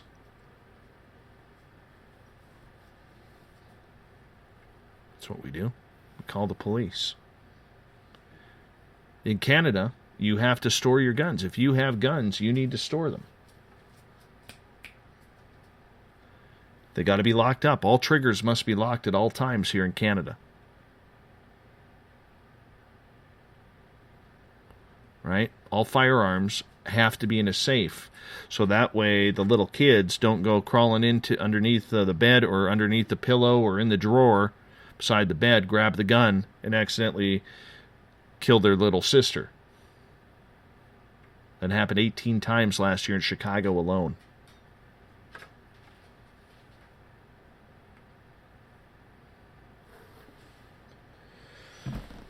It's really frickin' hard to call police after you died. How often has it happened to you, Mike, where somebody's broken into your house? Len says, Dave, Congress will do nothing, especially in an election. This is a big year for congressional elections. Of course they won't. Of course they won't. You believe the killer will let you call the police? Well, I'm not paranoid about it. Yes, but they're not clearing the problem. You can sit here and talk, John. Okay, so John says Chicago already has strict gun laws, Dave. Yes. Okay, but this is what happens in British Columbia, okay? In 2009, there was a huge turf war here for these two gangs. One called the Red Scorpions, the other one called the United Nations. All right? Dog, lay down. Come here. 1 second. I got to get the dog here. Come here. Come here. Lay down. This is why I don't usually allow dogs in the studio, but the dog has been... Well, he's a little jittery tonight. He's a good-looking dog, though. All right, so this is what happens here. The minute the gang violence in 2009 started getting out of hand, the police immediately cracked down on the gangsters. Threw them all behind bars. All right? Threw them all behind bars. That's what it comes down to. We threw them all behind bars. The police did their job. You're not removing guns away. The assailants will always get their guns. What it is it's a matter of trying to wear down the system. You don't need a bump stock. Okay? You have 17 kids dead. Joe says, I can't believe you just said you would call the police if somebody threatens your family with a gun. Absolutely I would. Who am I supposed to call? How close are the police to your house, Dave? Well, the closest cop is about 2 miles away. And where these people threatening your family going to let you use a phone to call the police? Joe, I don't worry about it because I don't live in that type of society. It's a different way of thinking. Okay? Because you're not allowed to carry guns on the street. Even most people who break into houses here don't have guns. They'll use a crowbar. We're old school here in Canada, man. Crowbars, knives. Let's get to the real stuff. The real fun stuff. Pointy sticks. You like a good pointy stick. The problem is there's too many guns out there. And I'm saying this as a gun guy.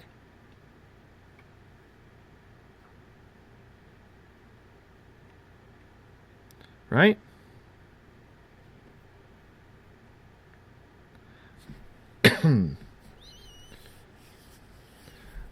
Gail says, maybe the dog senses something in your studio. Carl or Ghost? No, he's just kind of hanging around. If you want to call on in, 1-702-302-4556. 1-702-302-4556. If you want to call on in, talk about a paranormal story, a UFO story, disclosure, right? Call on in.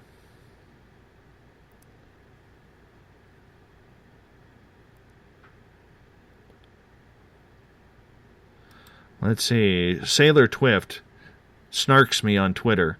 Dave should contact John R. Lott Jr., and if he agrees to do an interview, maybe Dave should put in an ad in the newspaper for a journalist to cover the interview. Thank you, John. I appreciate that. John Porter 8661 on Twitter was much funnier.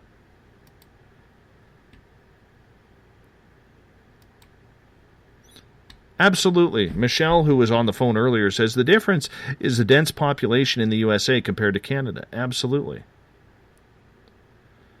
Absolutely. Right? Too deep into it.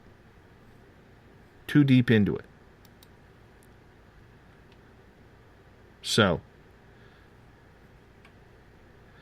Joe says, so I suppose I can ask the murderers if they would like a Pepsi while they're waiting for the police to show up and save me. Joe, how many times have you had a people approach on your property with a gun trying to rob you? This is what I want to know. How many times have you had to pull your gun on someone who's pulled their gun on you on your property? Look what happened in Australia. They haven't had a mass shooting since 1996. 1996. That's 22 years. Are they due? Probably.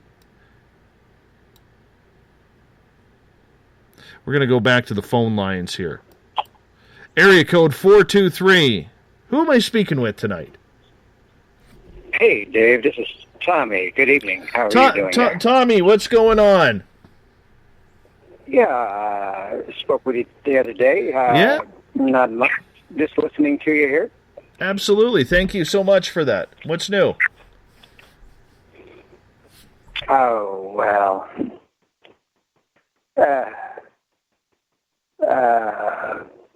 And particularly what? Well, you called into a talk show, so I'm just curious what you're calling about. Okay. Just touch upon a few things. Thinking about the talk about the guns. I don't normally. Used to have a shotgun, I think, and a BB gun, when I was years ago. But, I don't myself want one. I don't want... See, it's spiritual. Spiritual, whatever anybody wants to do. I'm not telling anybody what to do, but I don't want to have that kind of metal around me. because we are magnetic attractors. And unconsciously, we don't know that we may attract to us a reason to justify us having that. And I don't want to have that kind of energy. So that's me. I feel safe in the dark. I'm okay. And on another side note of that, and plus, back up a step there, you got to think that if there was a disclosure and they had ships, decloaked in the sky, it would be really crazy, because you would have a bunch of maybe folks that didn't understand, or rednecks shooting at these things, and so that's not going to happen. So, but there is technology, by the way. I think plasma technology, and it's already out there, that can disable the frequency that would allow anything to explode anyway. So that's all in the background. But in America, the Constitution does not apply to the people. It only applies to the legislature. They took an oath to uphold and protect the Constitution. And that's their dirty little secret they cannot tell the American people, but yet they appease people on television, and they mention the Constitution here and there, but it doesn't apply to the people. So your First Amendment, Second Amendment, all that stuff does not apply to the people. It applies to the name on the birth certificate. So the elite rulers of the world, whatever, they built America up only to break it down. And they build things and they break them down. They build things and they break them down. They give it to you and they take it away. So they let everybody have guns, and they always threaten to come and take them away, but they're never going to get them.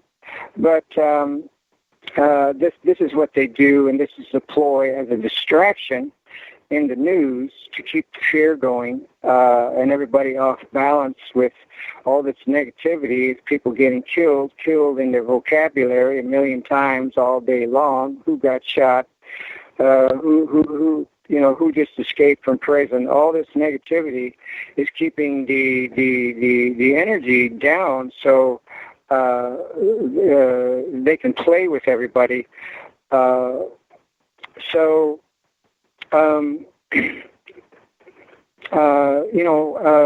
God force in the universe that created everything did not put a proclivity in its own sublime order, its own creation, to undermine itself for sabotaging in its own destruction. These things that happen is not just some buddy that had a bad day. These people are targeted and they're played with, and they're black operations, all of them. And nobody's going to get the proof they need to satisfy that. But these are black operations, and that news has already come out, by the way. But whatever. I'm not into all that news and stuff. It's horrible, but this is to the extent that these dark operations go to, right, to control the narrative of the population. So, on another note, I heard a piece of intel earlier. I heard that the Provost Marshal General, who's the main guy, the Provost Marshal General, and a few good members, men and women or whatever, members of the Pentagon, have issued arrest warrants for Mr. Grump and his family or his close associates. No, So they haven't. that's all No, they haven't. According to the mainstream media, they have not done any of that. Okay, I just heard that. I don't have a TV, so. Yeah. This is, and I don't mean to sound so abrupt on that, but this is where if the, I know you have a distrust for the mainstream media and everything. I do understand why, and I get that, but if there was an arrest warrant put out for Donald Trump, it would be all over the place. There is no arrest warrant for Donald Trump, not at this time. Well, yeah, okay, I see what you're saying. With all these, the thing is with disclosure and not just the confirmation or the admitting that the government, yes, we've been playing around with these UFOs and ETs for decades now, and we're sorry we didn't tell you sooner, and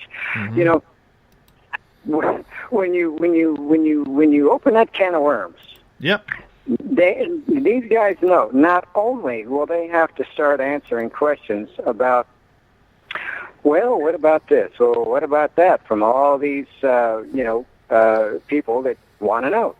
Well, that cannot happen while you have a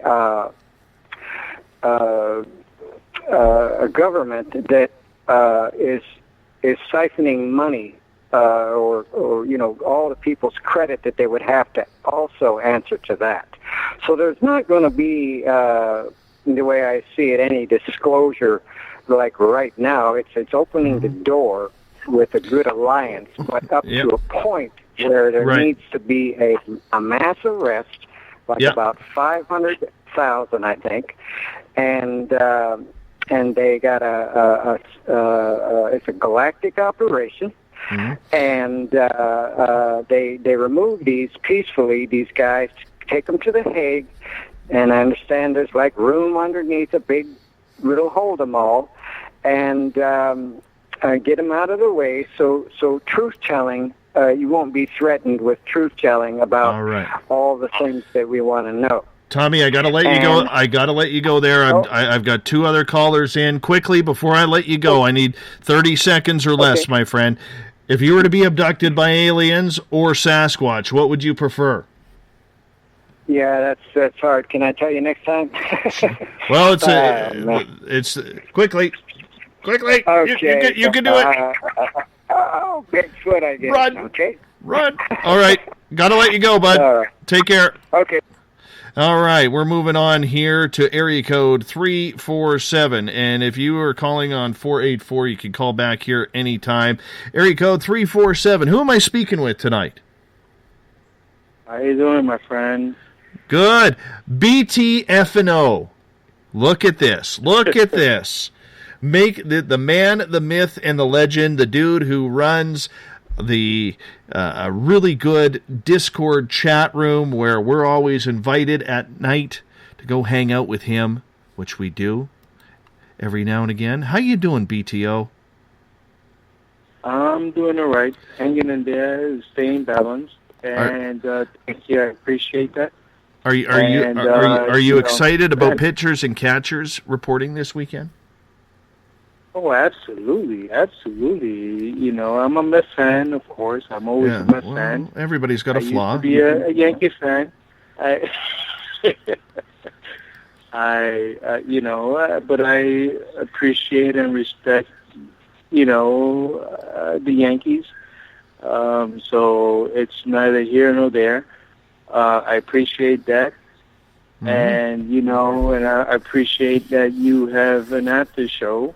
Thank you. Where you play your music and you have people there and all that good stuff, my friend. Appreciate it. We honor and respect each other. It's all due respect. And I called in just to call in. I don't know, what I can share. A lot of people, pulled me in to call in. I don't know, paranormal. Well, spiritual. let's get to the thought of the day here. If you were abducted, would you prefer aliens or would you prefer Sasquatch? Great question. I prefer Plan C. Plan C. The gnomes. Wonderful. You and Ad Gnome will go crazy being abducted by gnomes. They're going to steal all your underpants, and then they are going... Yeah, that's what's going to happen. No, forget about it. No, it's not that, but it's, how you call it, it's going within oneself, okay? Now, I'm going more universal. It's going within oneself. It is very important to go within oneself, and maybe this is what I have to share. Everyone is an individual. Dave, you're an individual. You know, everyone is an individual. I can't... Yes. If I miss someone out, I don't want to disrespect anyone. We are all individuals. It's about going deep within oneself, going beyond the ego, going beyond the spirit, going beyond, the soul, finding oneself, rediscovering oneself. That's the most important thing. So being abducted by aliens or Sasquatch, either way, I am an alien. I was a Sasquatch. You see what I'm saying? This is what we have to realize within ourselves, that we've been both demons and angels. We've been reptilians, and angels or whatever. We've been Pleiadians. We've been Andromedans. We've been everything. This is why we're here. And I'm sorry that I'm taking too much of your time because I know you have another call, but we've been all that is. This is, for most of us, this is who we are, and this is a culmination of reintegrating all that we are throughout this universe. We've been a galaxy. You've been a galaxy. You've been a solar system. You've been a sun. You've been planets. You've been every life forms. And it's very important for us to recognize and realize who we are. Certain people keep themselves in one paradigm or another. That's why I don't deal with, how you call it, politics and religion. I don't deal with that. It's because, guess what? We've been all that is. So I'm sorry for taking your time. I'm sorry. Oh, don't apologize. You're BTF&O. You're BTF&O. I mean, sure, you're a Mets fan, and, God bless you, you need some help on that. But, for the rest of it, it's all good, buddy. It's all good. But I am going to send you back to your speakers here, my friend. Thank you so much for calling in. And once again, if you're a Spaced Out Radio listener, head into, and if you're part of Discord, find the chat room Beyond All That Is. That is BTO's chat room in there. I sometimes pop in there at night to say hello to everybody, and it's really fun after hours type show. So that one's really cool as well. BTO, thank you for calling in, bud. Well, thank you, but let me just say this really quick. You have your own show, your after show. Oh, I don't do it very often. No, I don't do it very often. No, but I'm saying, it's all good. There's no competition here, and there's no nothing, and I appreciate that. Have a good one, all right, brother? You too, brother. You take care. All right, we're going to get to the phones once again here. We have area code 484. Who am I speaking with here? This is Christopher from Allentown. Christoph, what's going on? Not much. I've been under the weather. That's why I haven't been so chatty lately until tonight. Oh, well, it's good to have you here, my friend. How are you? Better. And I've loved all the topics tonight. Everything was just so interesting. It's a little bit different than what we're used to, but it's there. It's good. So what's your question? You're the right person to bring up such topics. You are. Oh, you're way too kind, buddy. You are way too kind. I'm just a man with a microphone. Anyway, I'm curious. There's a couple things I need to make a correction on. Those people were talking about impeachment and arresting Trump.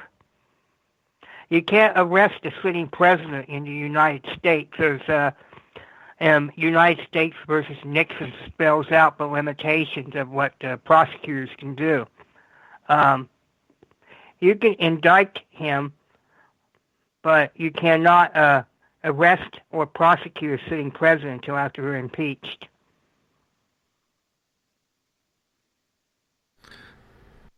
Yes, and I can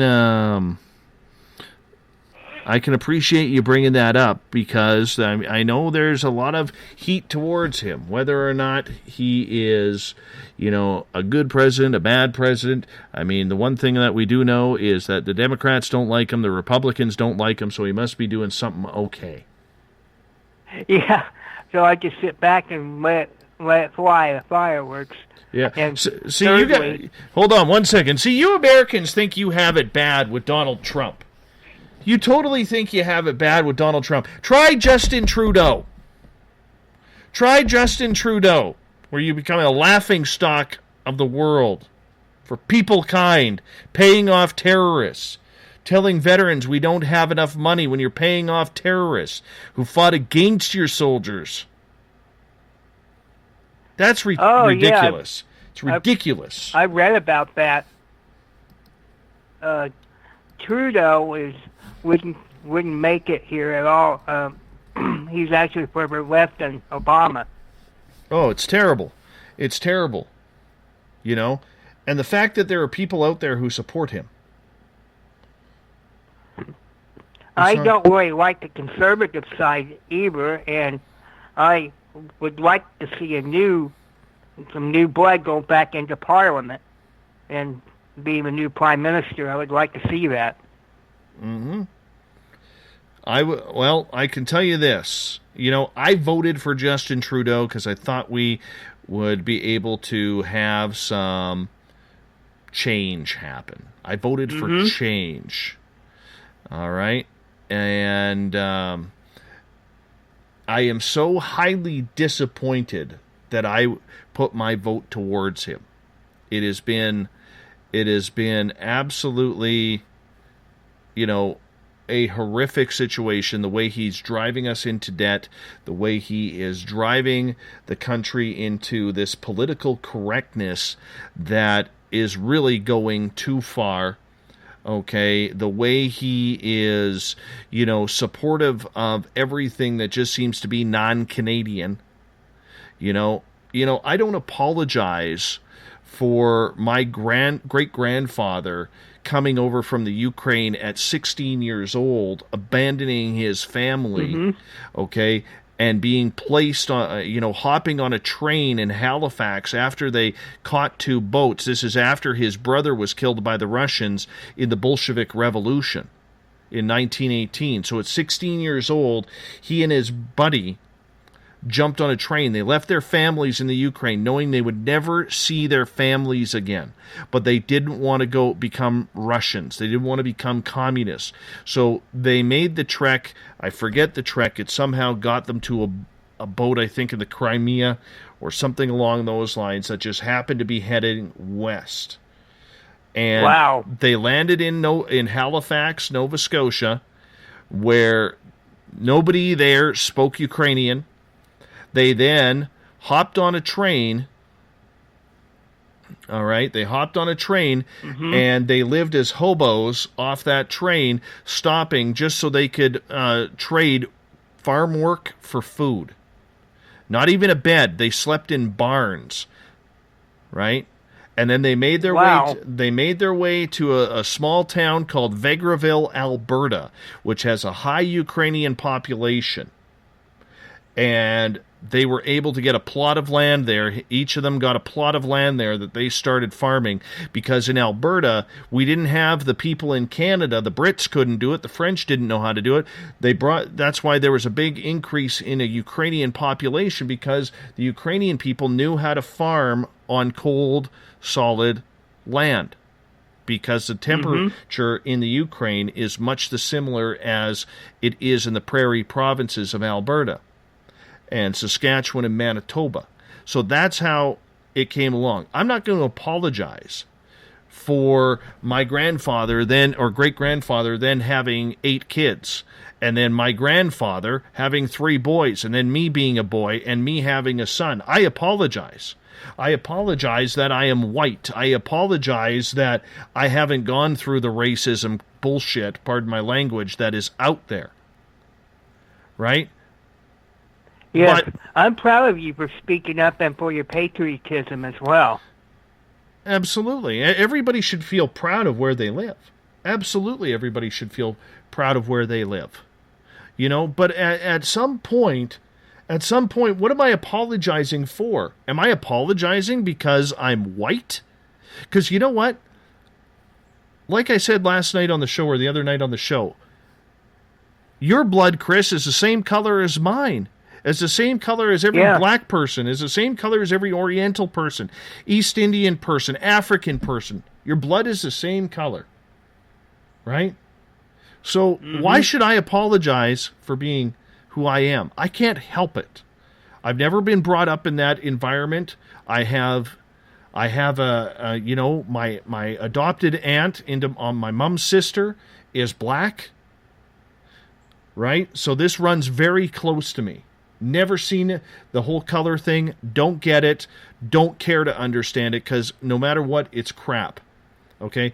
The only thing I have a real issue with is this non-binary stuff. Okay?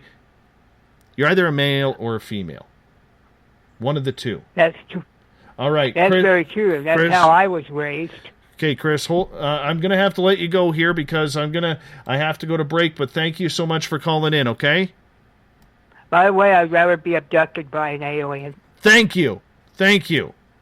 Aliens win again. We're listening to Spaced Out Radio, hour number 3, with your phone calls coming up right after this. Hello, SOR listeners. Lorian Fenton here. Let me ask you, now that disclosure's happened, what does it mean for ufology? For answers, join us at UFOCon 2018 in South San Francisco, California, March 23rd through 25th. Keynote speakers Stephen Bassett, Grant Cameron, and Melinda Leslie address the current disclosure agenda. Dave Scott, yes, you're Dave Scott, and Lynn Buchanan tell of amazing alien encounters. Get your tickets at caufocon.com. That's caufocon.com. Are you tired of being blocked, shadow banned, or placed in jail for simply posting your thoughts on social media? Social Media Freedom can take care of that for you. Social Media Freedom is the newest and one of the best free new apps that allows you the freedom to post what you want, when you want. It takes seconds to download from your app store. Come join the tribe at Social Media Freedom. It's time to set yourself free. The first annual Caribou Paracon is happening September 28th to 30th in the 108 Mile Ranch, British Columbia. Brought to you by the Canadian Society of Questers and Spaced Out Radio.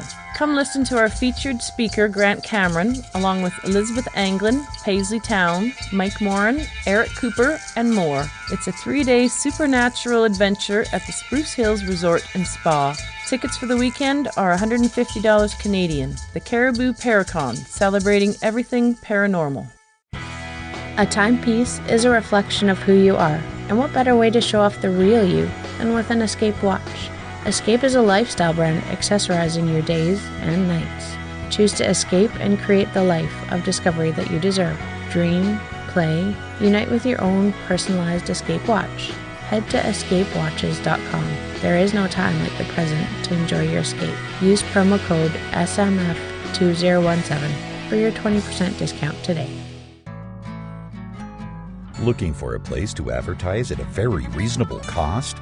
Look no further than Spaced Out Radio.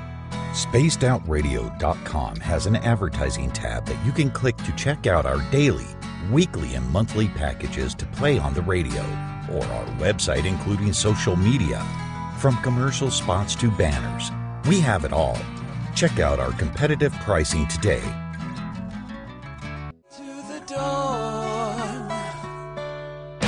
We are lighting the void on Saturday nights on Spaced Out Radio. Hey, this is Joe Roop, and I'm hanging out in SOR headquarters every Saturday night, bringing you the latest news when it comes to the weird and strange. Bigfoot, occult, UFOs, ghosts, and everything in between, I got you covered. You can tune in to SpacedOutRadio.com starting at 9 p.m. Pacific, midnight Eastern Time. Come travel into the void with us on Spaced Out Saturdays.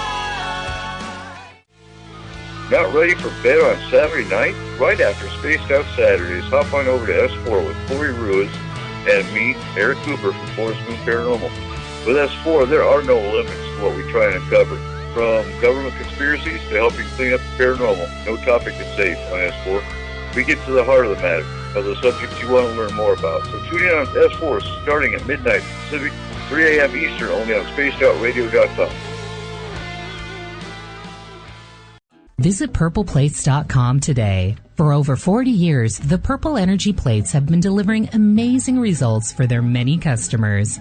Inspired by the great genius Nikola Tesla, the harmony, healing, and energetic effects of the plates have proven over and over to be beneficial and often miraculous to thousands of customers. Check their site for daily specials and choose from their many energy products. You won't be sorry. Visit them today at purpleplates.com. Hi there, I'm Butch Witkowski, lead investigator with U4COP. On the final Monday of every month, you can listen to me and host Dave Scott on Spaced Out Radio's Strange Days. We're going to get to the heart of the matter when it comes to what's happening out there. People are seeing and experiencing things from ET contact to Bigfoot, and I want to hear about it. Your experiences are what we investigators need to help solve these unknown mysteries.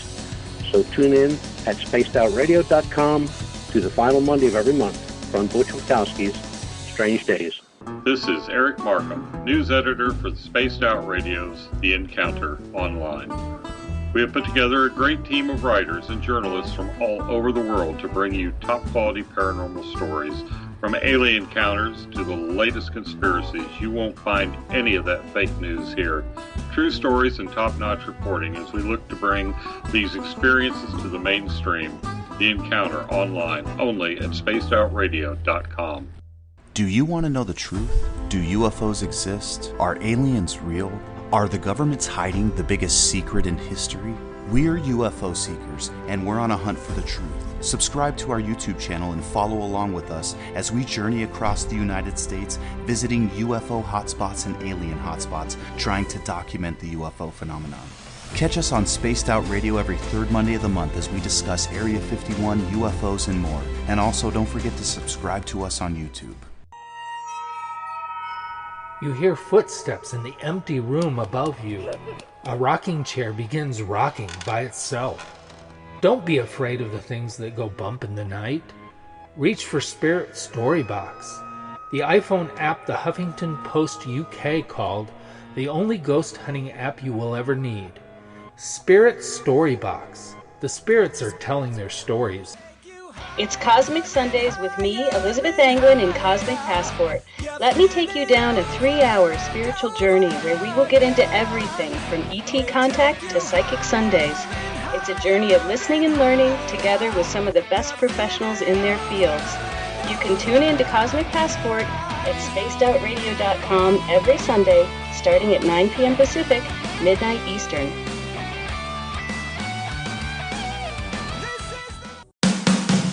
The views and opinions expressed by tonight's guest and topic of discussion do not necessarily represent the official policy or position of Spaced Out Radio, Spaced Out Weekend, Spaced Out Radio Limited, its hosts, syndicated carriers, or anyone associated with this broadcast. You're listening to Spaced Out Radio with Dave Scott. Follow Dave on Twitter at Spaced Out Radio and hashtag Spaced Out Radio, and on Facebook Spaced Out Radio Show. Now, back to the program. Welcome back to the third and final hour of Space Out Radio tonight. I am your host, Dave Scott. Great to have you with us. Stick around after the program. Join us on Periscope. I'm going to do a little bit of rocking out here after the show. Would love for you to come join us. Periscope.tv/Spaced Out Radio. That's Periscope.tv/Spaced Out Radio. We're going to hang out there, play some tunes, have some fun, and go from there. Tomorrow night on the program, Joe Roop is back in SOR headquarters with Spaced Out Saturdays, and then on Sunday, we got Elizabeth Anglin in with Spaced Out Sundays Cosmic Passport, and we are going to have a great weekend while I am out in the wilderness trying to find my Zen and my Chi, so stick around with us. We really appreciate you hanging out with us, 9 p.m. Pacific, midnight Eastern Time at spacedoutradio.com, as we are here 7 days a week. We want to welcome in everyone listening in on WQEE 99 Rock the Key down in Noonan, Georgia, home of The Walking Dead. We are live as well on the United Public Radio Network, 107.7 FM in New Orleans, at over 160 countries around the world. Great to have you with us as well. We are also live on The Fringe FM, and if you're listening in on Revolution Radio, remember the Double R Machine is a donation station financed by you, the valued listener. Head on over to revolution.radio and donate today. Bill Cardwell has set the password for tonight in the SOR Space Travelers Club. Oh, God. Hebessa Phenomenega Corona, whatever it is, that is your password. It's HEBESPHENOMEGACORONA. How the hell do you pronounce it? Hebes Phenomega Corona is your password for tonight, as Bill sets the password each and every night right here on the mighty SOR. Now, if you want to follow us on social media, you can do so on Twitter at Spaced Out Radio. Use the hashtag Spaced Out Radio if you want to connect live with me during the show as well. Give our Facebook page a like, Spaced Out Radio Show. On Instagram, follow me at Dave Scott SOR. You can also check us out on Periscope.tv if you want to hang out with us there. That would be kind of great. We'd love for you to do that. Our YouTube channel, youtube.com/Spaced Out Radio. We are on iHeartRadio in the United States. TalkStream Live. Tune us in on TuneIn. Download and subscribe to our shows on iTunes. Our website is spacedoutradio.com, where we have a plethora of features for you, including joining the SOR Space Travelers Club for $5 a month. Rock out to some Bumblefoot. Shop at our Spaced Out Radio store. Read up on the Encounter Online and UFO Seekers, Contact TV, great videos you can find there as well at spacedoutradio.com. Tonight, open lines to you, 1-702-302-4556 if you want to hang out, 1-702-302-4556. We're going to go right back to the phone lines right now with area code 416. That's an Ontario number. Who am I speaking with tonight? The second static that's on tonight. Hey, how you doing? Yeah, not too bad, bud. How are you? Good. You had me freaked out the first time you had static on, and I'm like, no, that's not me. That's not me. I didn't know who static was, but obviously there's two statics out there. All right. Right on. Yeah. But anyways, so I was wondering if you wanted to hear a little bit of a paranormal story. I do want a paranormal story. All right. I don't know if have you ever been to New Brunswick? I have not. The furthest east I've traveled is Toronto. Okay. Well, New Brunswick is quite the town if you ever want it. Fredericton is anyways. If you ever want to have a paranormal experience, trust me. It's a great place. I was invited down there to basically, when I go on to do a paranormal hunt or anything like that, it's not a ghost hunt as such. It's more of it's a way of helping. It's helping the spirits cross over. Basically any way I can help. I won't do it for any other reason. So I was invited down to check out this cathedral. And I thought, oh, okay, so it must be, you know, one of the only haunted places or what have you in the town. And I got down there, and the whole town, as soon as I entered Fredericton, you can feel it. You know, you can feel it hitting you. Especially, I'm a pretty extreme empath, and the second I went right through the Fredericton sign, that was it. It was like, whoa, something really strange here. But it was a really beautiful feeling. It was nothing negative, no maliciousness whatsoever. So I get in and grab myself a hotel. So the hotel finds out who I am and that, and they ask me, would you like to do me a favor and please check out our hotel? We're a little bit afraid. And I said, sure, yeah, no problem. So I investigated their hotel. I go over to the cathedral first, anyways. I get to the cathedral. There's two graves outside the cathedral. And what it was the one of the original priests that used to, I guess, I don't know if he helped build it. Stories are he did help build it. This is back in the 1700s. So anyways, before I got in there, though, I looked over, and here's a priest just sitting there. And I'm like, wow, that's incredible. And my friend, who I also lives down there, and met up with him, and he says, what are you talking about? Anyways, I said, okay. So I went over, and I had a pretty good little chat with the priest, and also his wife is buried beside him. I guess they used to marry back then. I don't know. I haven't got a clue, but evidently he was married anyways. So there was the two of them, went on with the hunt and that. When I left the cathedral, I looked over and there was a graveyard around the back. And it was every grave in there was from the 1700s. It was incredible.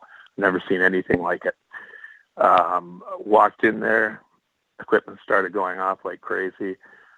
And the entities that were, you know, basically coming over, not one of them needed help. Nobody wanted to leave. They all kind of wanted to stay there, if you know what I mean. And so I chatted with him and says, you sure nobody needs crossed over, nothing like that? And, no, it is absolutely not. We love it here. So anyways, finish with that, go back to the hotel. And my room, one of the rooms that we kind of partied in that week was we didn't do anything for music down there. It was just strictly for paranormal. So anyways, it was the room for one of a buddy of mine. His was haunted. My room was haunted. The front lobby in the hotel was haunted. The bar that I went in, and which has fabulous chicken wings, by the way. Anyways, that was haunted. I'm like, wow, this is just too much to believe. So I did my investigation of the hotel and that.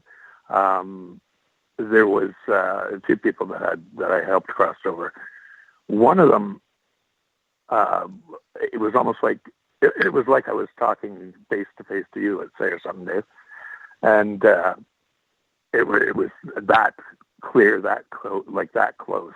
And usually I'll get some pretty clear when I'm speaking with somebody, but it was not usually that clear. And I just couldn't believe it. So what happened was, after we finished at the hotel, another cathedral called me up, wanted me to come over. Then they did the next day, they wanted to put me in a newspaper. They just wanted to interview me for their paranormal spot on the newspaper sort of thing, right? I said, no, that's okay, because I knew there was already a paranormal company that was basically looking after the town and that. I read their column the next day.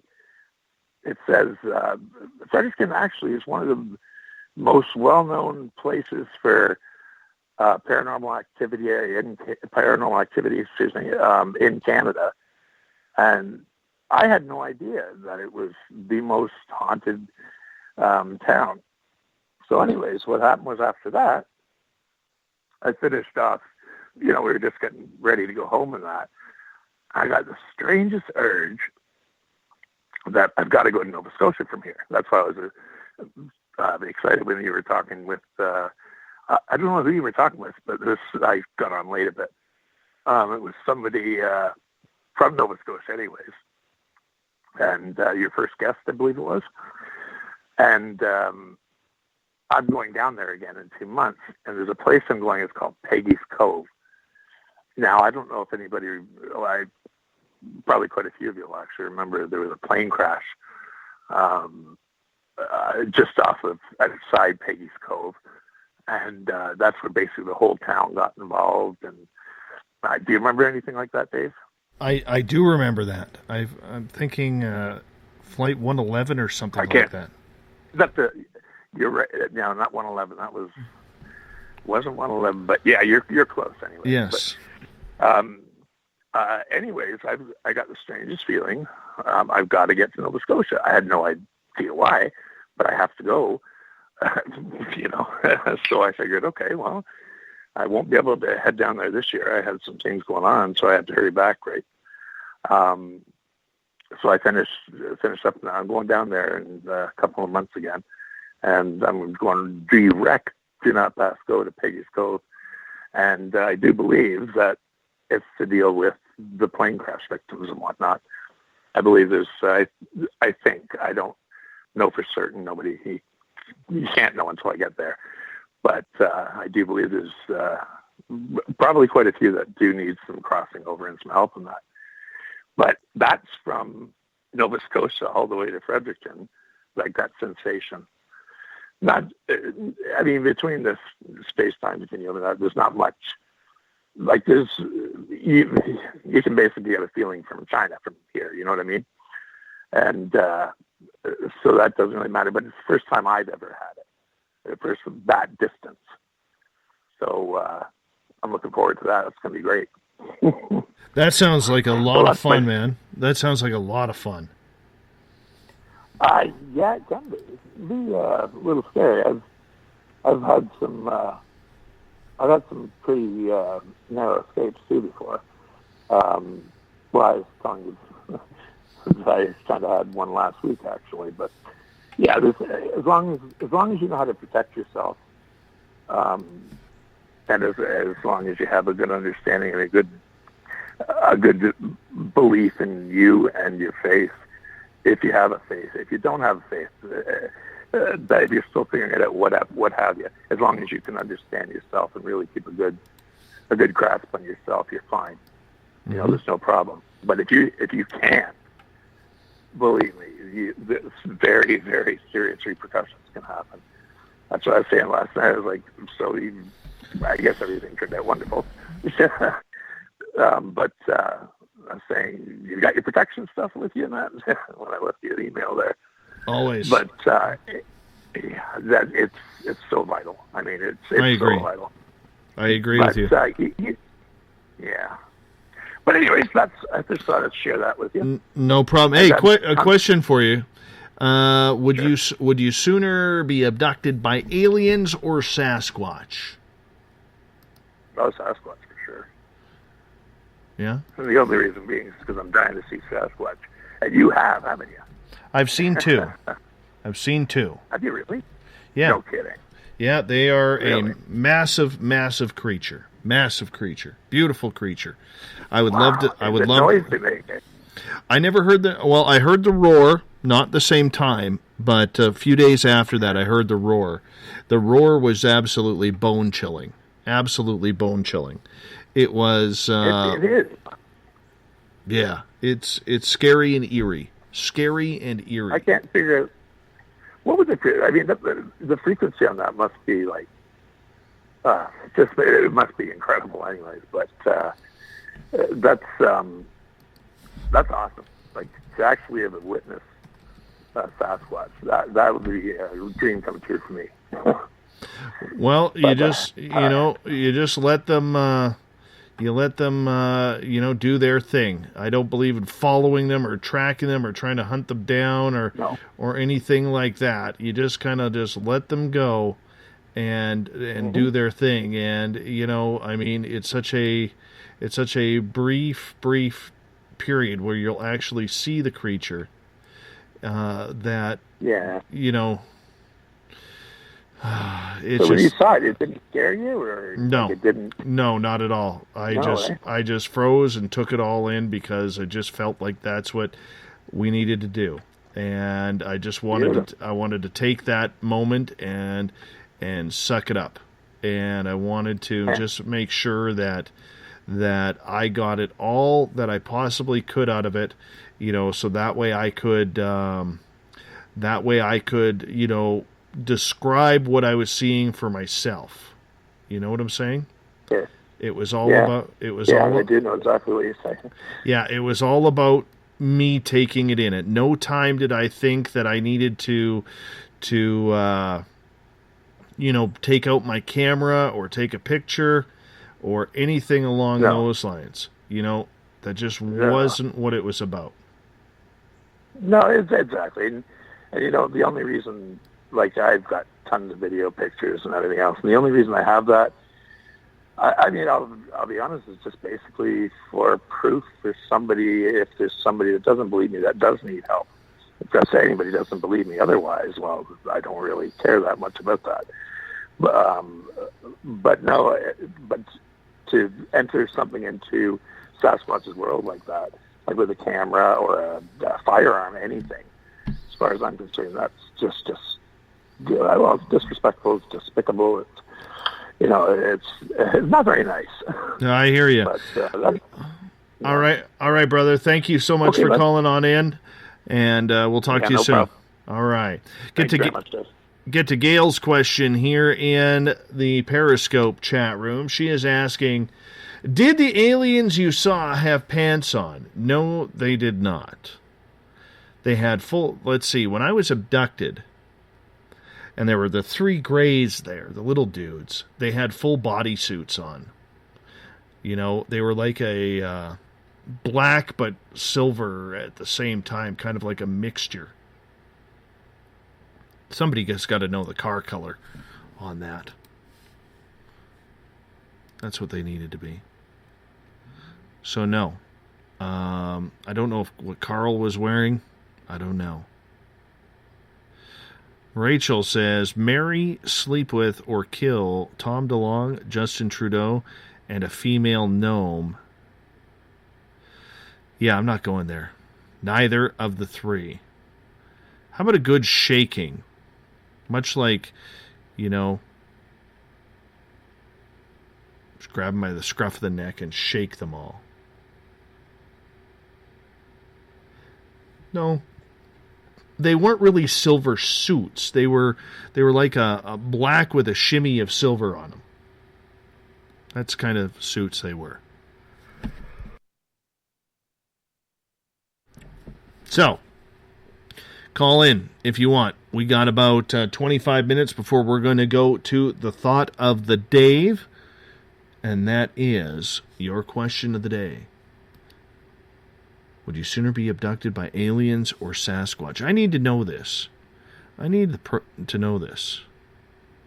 Kevin says, Dave hit a soft spot with me the other night. I actually got upset. Not like me. Kevin, call in. I want to hear what I made you upset about. Call in. 1-702-302-4556. Kit Kat is asking, Dave, when you saw your Bigfoot, how long did it take it for the adrenaline rush to subside? A couple days. A couple days, to be honest.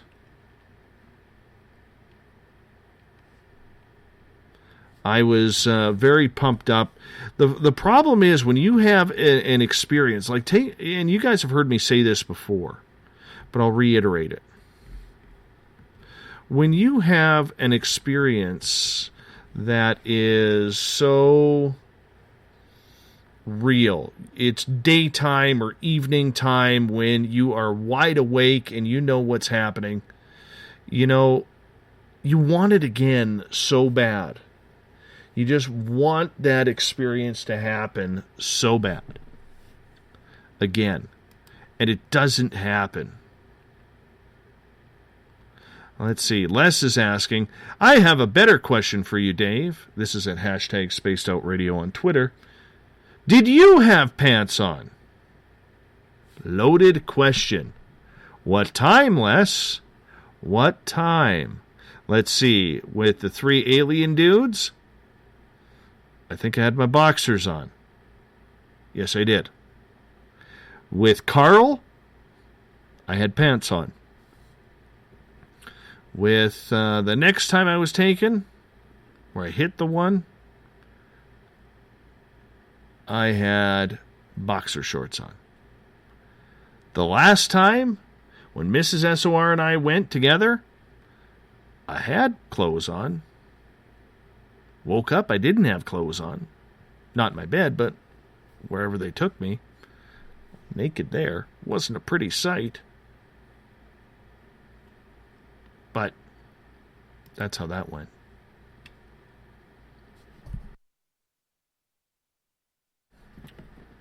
Aliens. I love the topic of aliens. I do.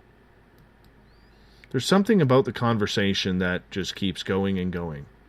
It's a lot of fun.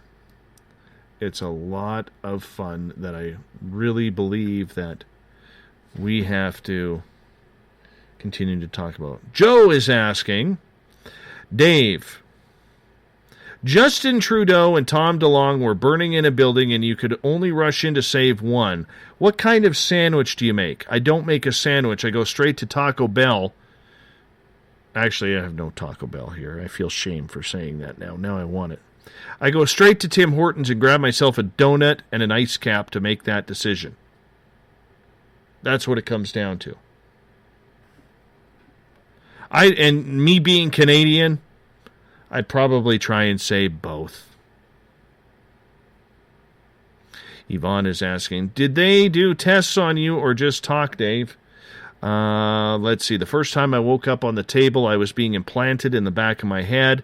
Second time I was taken, I don't know. I only got like a 5-second clip on that one.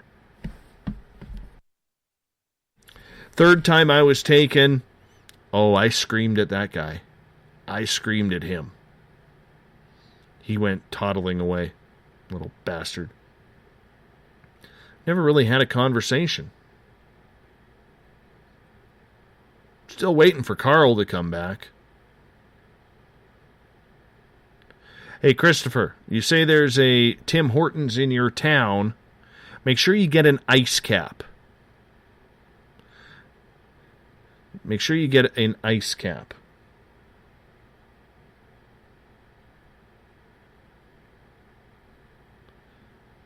They're really good. I could use an ice cap right now. Dave, I heard the Canadian Navy is a Monty in a rowboat, so you can tell us the story. So can you tell us the story about hitting the alien? No, the Canadian Navy's bigger than that. Canadian Navy's bigger than that. We got 3 rowboats. 3 rowboats. 3. And 1 submarine that doesn't work. It's pretty good. Okay. The only thing I remember, the cat is saying, can you tell us of the story about hitting the alien? It's literally like a 5-second clip where they literally... all I remember was... And this is in dream state, of course. All I remember is there was like 4 or 5 of them. And I heard... This is the words I heard. I heard, oh, bleep. He's waking up. Let's get him back. Let's get him back. And they had a hold of my arms, and I'm left-handed, so I got my left hand free, and I punched the one as hard as I could in the chest. And I remember it feeling like silicone. And the next thing I know, I was in my bed. That was kind of weird. That's literally how long it lasted. Was it a dream? Or was it reality? I have no clue. Could have been a dream for all I know. All right. Let's get to questions. In Periscope, Lucky Kimba is asking, Dave, did you help your friends last night with that paranormal trouble? And yes, went over there, and it was a party going on, believe it or not. First thing I do when I entered the door, I got asked if I wanted a tequila. I said no, because I'm here for business, not pleasure. So I turned down a fine tequila. And it was a father and a son. And father noticed the attachment, but noticed that the attachments were starting to get on the son as well. It was actually quite hard to concentrate there because, like I said, there was a party going on and people sitting around drinking. And they had chairs all around. There was like 5 people there.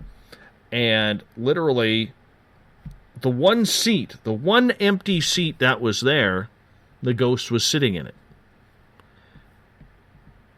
And so when I started asking, it kind of took off, didn't come back. So I ended up, because of the attachments on the boy, I ended up getting a hold of Eric Cooper's team, who went in there and cleared it out. Today, I got to go in there and talk to them to see if everything is A-okay with them. And if it is, great. If not, we'll figure it out.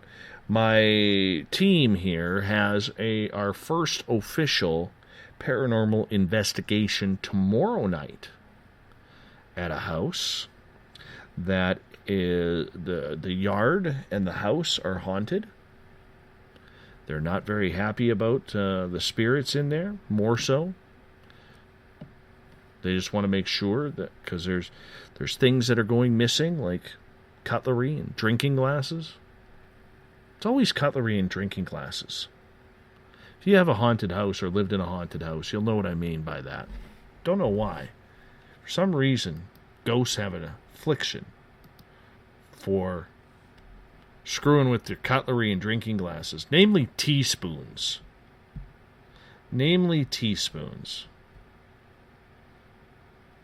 Olive in Revolution Radio chat room. Dave Scott, great show.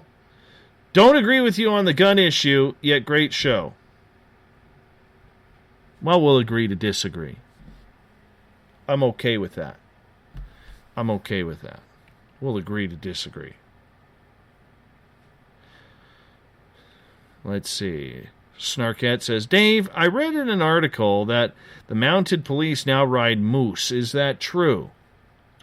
Yeah, they stepped up from the mule deer about 3 years ago. So they've gone from mule deer to moose. They just bypassed caribou because the antlers were too long. So, yes, that is true.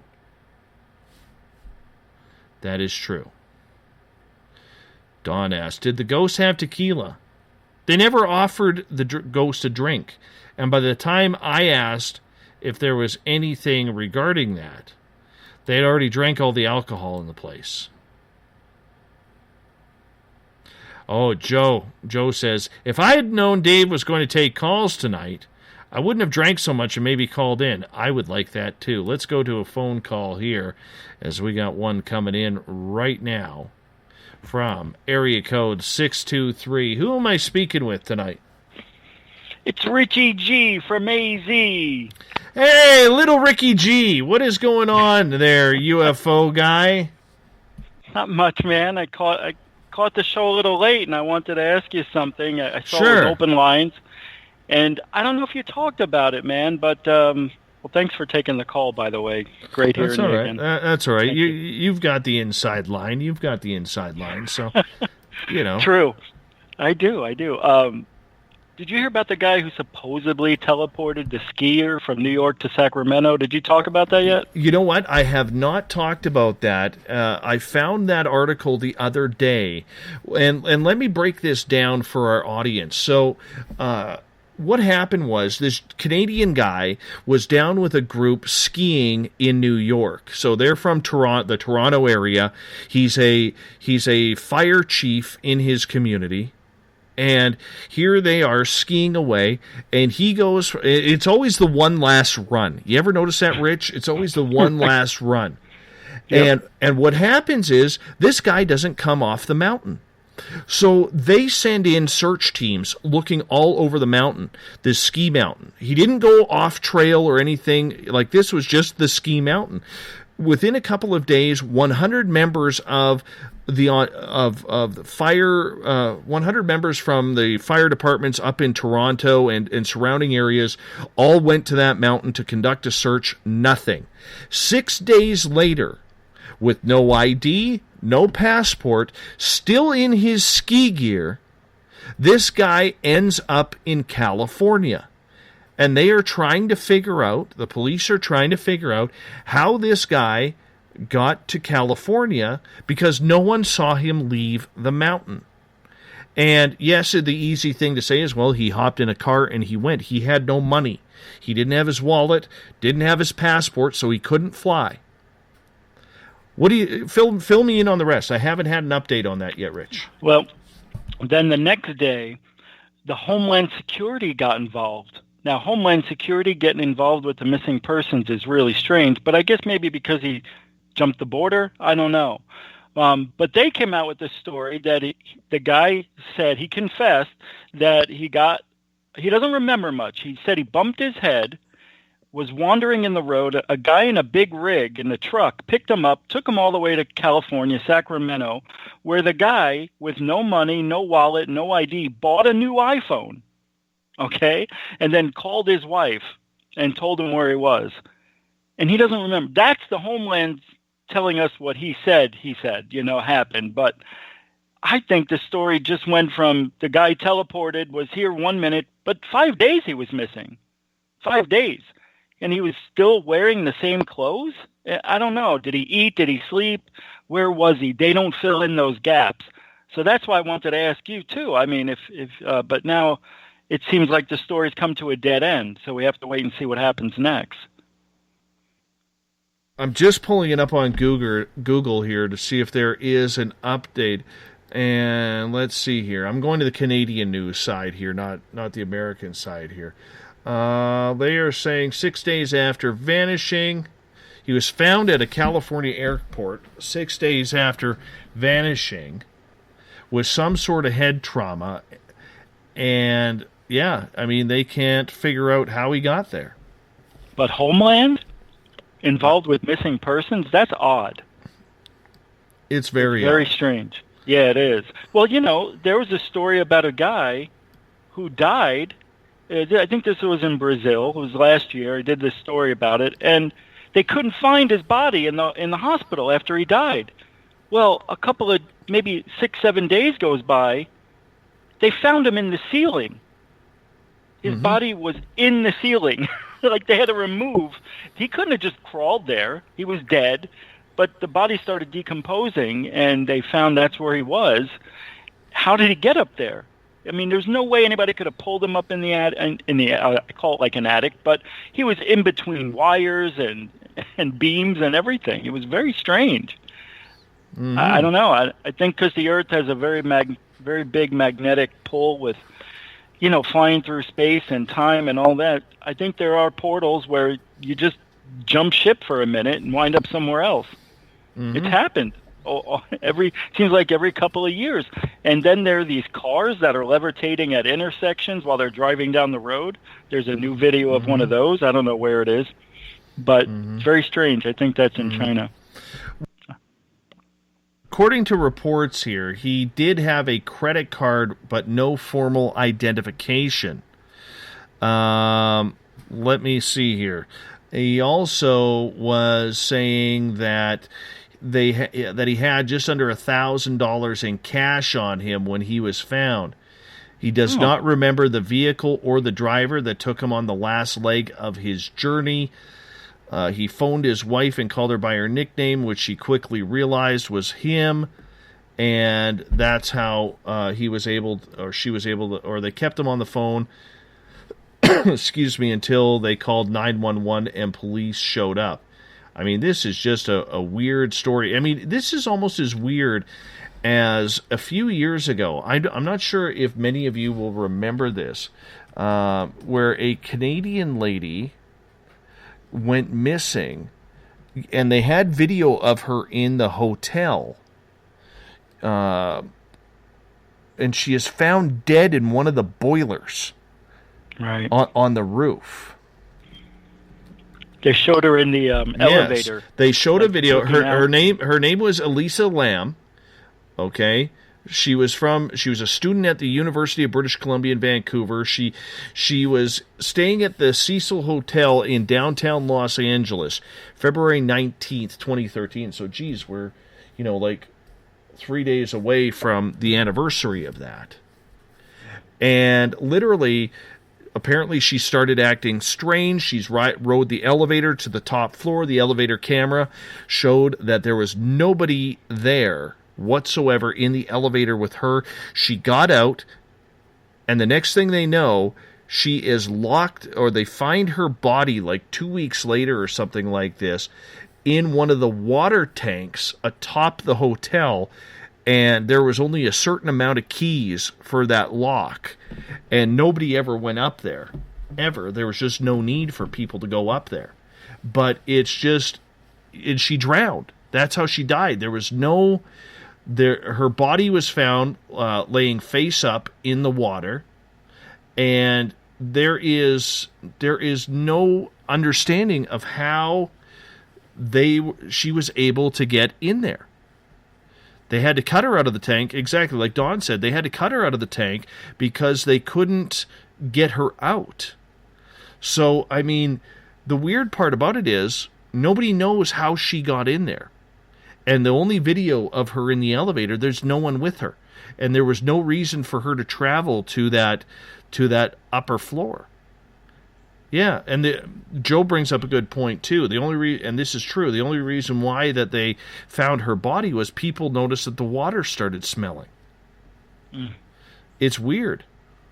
It's a weird, crazy story that how did it happen? So did something like this happen to this guy as well? I don't know. I really don't know.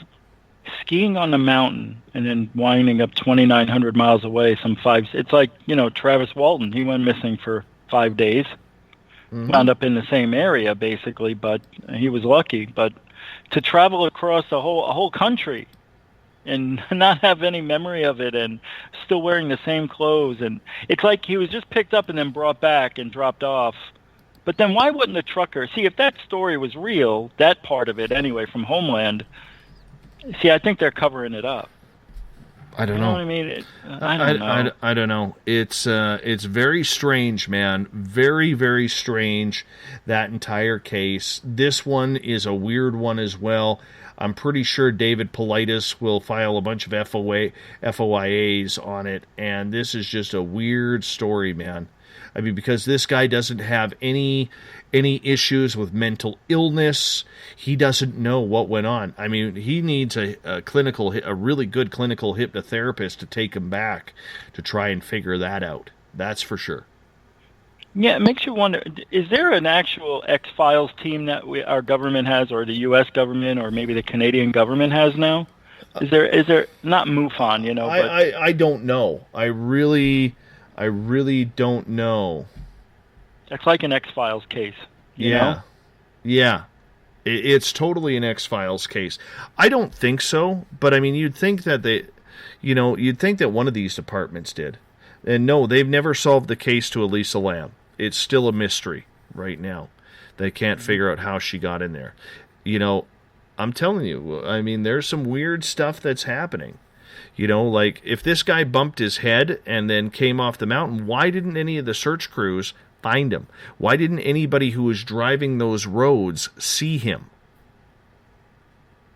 If he was in a rig, why didn't the guy take him to a doctor or call the police?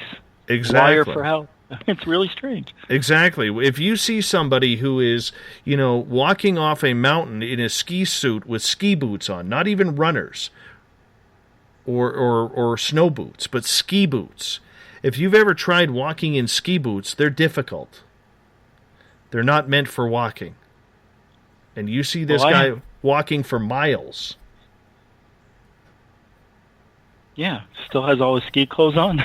I mean, really. Oh, well, I had a theory about it. Maybe the guy wanted to leave his life, You know, some people do that. They're tired of being a family, being married.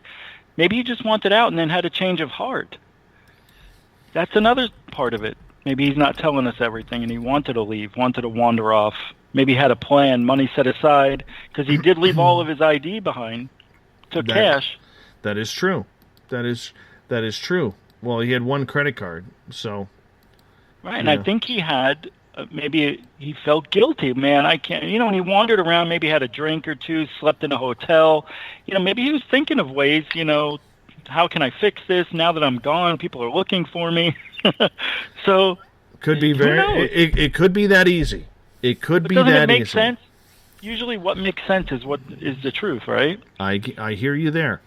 I hear you there. Anyway, well, thanks for... you want to play this Thought of the Day with us? Okay, yeah, sure. If you were to be abducted, would it sooner be by aliens or Sasquatch, and why? Would it be by either aliens or Sasquatch? Aliens or Sasquatch? Who would you prefer? I honestly, I really would think, and I think it's because of their hair, but I would like to be taken by Bigfoot. Little Richie, taken by and Bigfoot. Why? Yeah. And why? Well, I don't know, but I think that they are more humane, probably, than the Greys, if we're just, you know, stereotyping aliens. I hear you there. Greys. I hear you there. I'm going to fire up Cuterebra here. All right.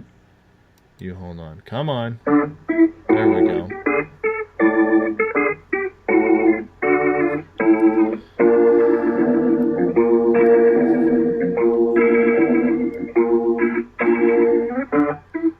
Thought of the Day happens every night at this time.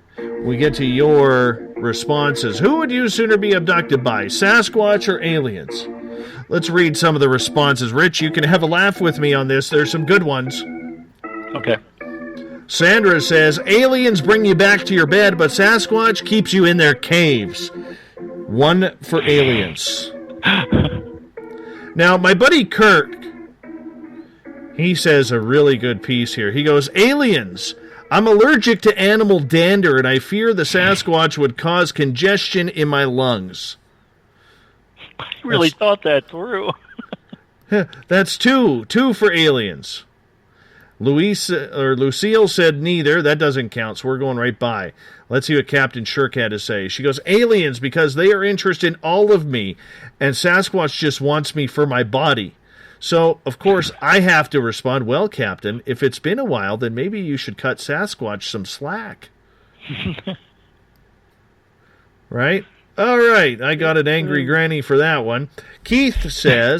Pastor Keith says, assuming they are not one of the same, this question is unfair.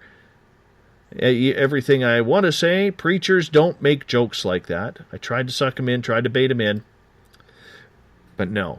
Let's see. Sasha says, oh, this is hilarious. It's so much fun. I said, come on, Sasha, don't be shy. She got shy. Jamie Sexton, who you heard on the show last night, says, Bigfoot, because aliens seem to have an ass fetish. So I then said, you personally are an alien then. And he goes, now that's interesting. There we go.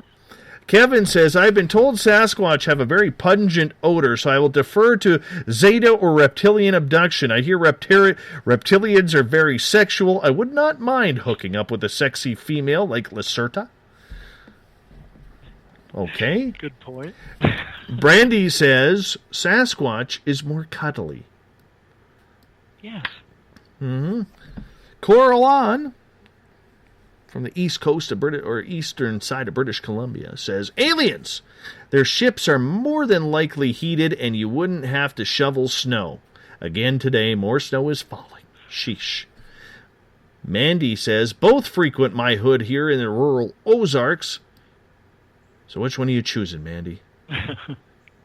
Damn it, she doesn't say. This is the problem with not reading up on these beforehand.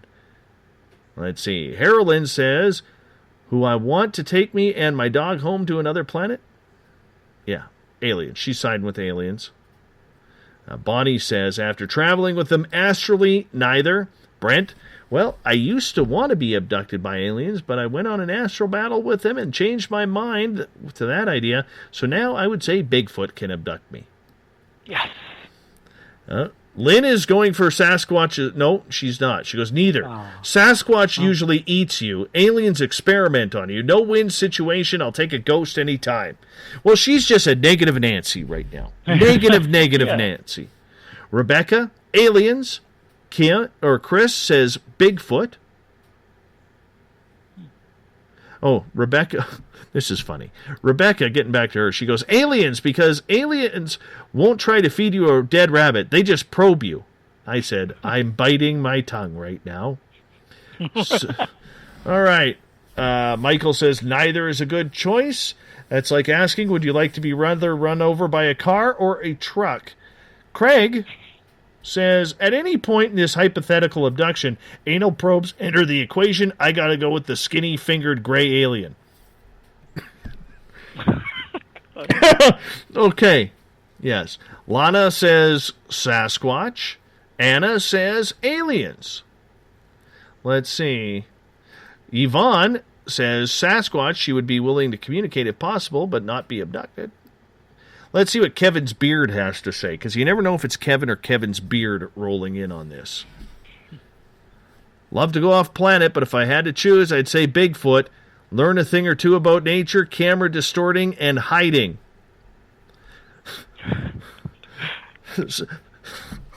Oh my goodness, I don't know if I should read Bazooka Joe's. So if you're on Periscope or on Spreaker, you know who Bazooka Joe is. He goes, Sasquatch. So it can tickle my dingleberries. All right. Elizabeth Anglin, who everybody knows, says, a real nice, huggy, not too smelly Sasquatch who just wants to take me to meet the family and share some nice time together. I think she is looking for a date, the way she puts that. Yeah. Erlene says, I didn't even know I had a friend named Erlene on Facebook, but hi, Erlene. Sasquatch, because it would be over in seconds. Aliens like to study. Well, that's negative. That's a negative positive win for Sasquatch. Yeah. Suzanne says, I'd love to see how Sasquatch lives. Robert White, Sasquatch, because at least there would be a chance of escape. Have you ever tried escaping into the vacuum of space? Not a good look. Yes, I've gone through one of those. They hurt. They do hurt. Devin, I'm not sure where this comes into play. Devin says Sasquatch is a more gentle lover.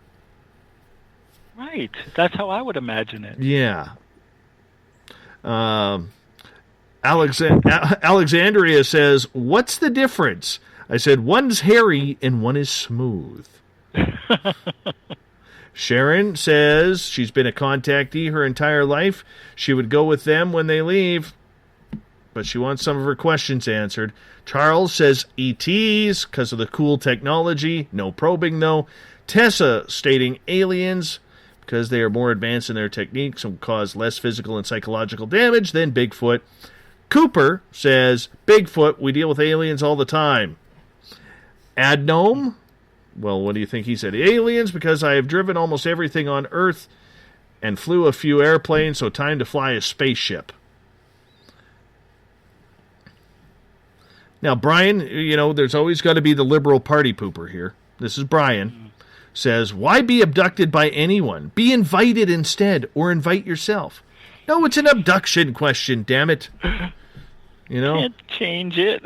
No, you can't just change the rules because it's politically correct. Yeah, yes, would you mind if I tagged along with you, Mr. Sasquatch? They say it reminds me of Mr. Howell on Gilligan's Island. Yes, yes. Catherine says, I would want neither. Abduction by either count as violence, not good. Okay, we're waving the liberal flag here again. I'm not even going any further. Shame on you. But she's going with aliens anyways. She's going with the aliens. Man. Okay, Pat says aliens because he'd need a ride home. And let's see. But if you can get abducted by both, they both have cars. or all right, UFOs. Let's go over to Twitter here because some of these are funny. Graham says, "Not the Bigfoot. He might get rough or make me eat Sasquatch dinners with dirt on it or something. The alien is the better off in the two options, Mr. Scott, and preferably the lion face races I met as a kid." That's kind of cool. Met the lion face race. All right. Amy B says, Sasquatch are probably otherworldly beings from another dimension, so they are sort of aliens anyways. It would also depend on what their intentions are. Aliens are basically kidnappers and rapists per abductee claims, so does it make it okay if it's an alien that does this versus human? I just took that loaded question and ran with it. Too many variables. How about you? I'm going with aliens.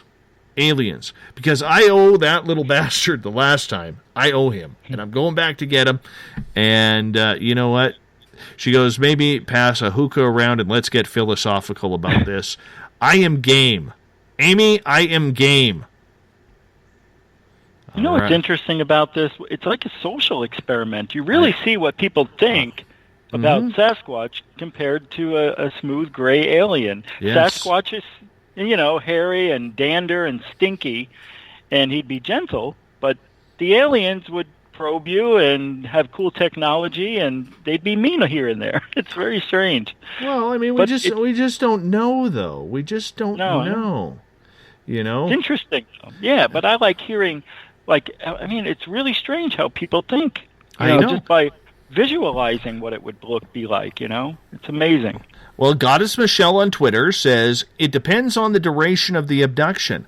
I want to say Sasquatch because I would love to see how they live. On the other hand, I need to be home to get ready for work tomorrow. And aliens just usually take you for the night. Oh, the choices. I don't even know of any Bigfoots abducting anyone. Oh, it's happened around here, man. Really? Around. Oh, yeah. Check out, all you got to do is Google Sasquatch abductions in British Columbia. There's a couple of really good stories on there. Okay, yeah. That I never even thought about it until tonight. Oh yes. Yeah. Okay. Yeah, the one story, I forget the gentleman's name. It's on the tip of my tongue, but he got taken for like 4 days, 5 days. And and this was like 1920s. He was out looking for prospecting. And he ended up he went to bed one night and woke up being slung over the shoulder of a Sasquatch. It took him to stay with the Sasquatch family. He got away on the day that his boat was supposed to, Albert Ostman is his name, and just came to me. And he got away by feeding the old man, the father Sasquatch, snuff. And what happened to the old man Sasquatch? He sneezed? He started puking and violently getting sick, and then when he started leaving to run down the mountain, the father Sasquatch started chasing him, so he put a bullet in his shoulder. America! Right there! America on a Canadian soil! Right there. Shooting him in the arm. Sorry, I had to. All right, we got time for one more here as I fire up Mr. Ron Bumblefoot THAL. Nikki from the UK says, without a doubt, aliens. I would love to travel in space. See everything up there would be a privilege and an honor. I'd love to see the technology and meet different species, and they have the answers to the universe. So aliens, hand down. Sandra says, aliens. They might smell better. Russell says, aliens, because at least I'd be traveling galaxies and in space. And just like that, we're going to wrap things up. Rich Giordano, thanks for calling in, buddy. Thanks for having me on. It was excellent. What a great show. I love these kind of shows. Thank you. Oh, yeah. It was interesting. Now, you got 48 hours to come on down, people, because I'm not talking guns next week. Tim Doyle on Monday will be in with UFO Seekers Radio. Tomorrow night on the program, Joe Roop is back with Spaced Out Saturdays, Elizabeth Anglin, Spaced Out Sundays. Both shows get going at 9 p.m. Pacific, midnight Eastern Time at spacedoutradio.com.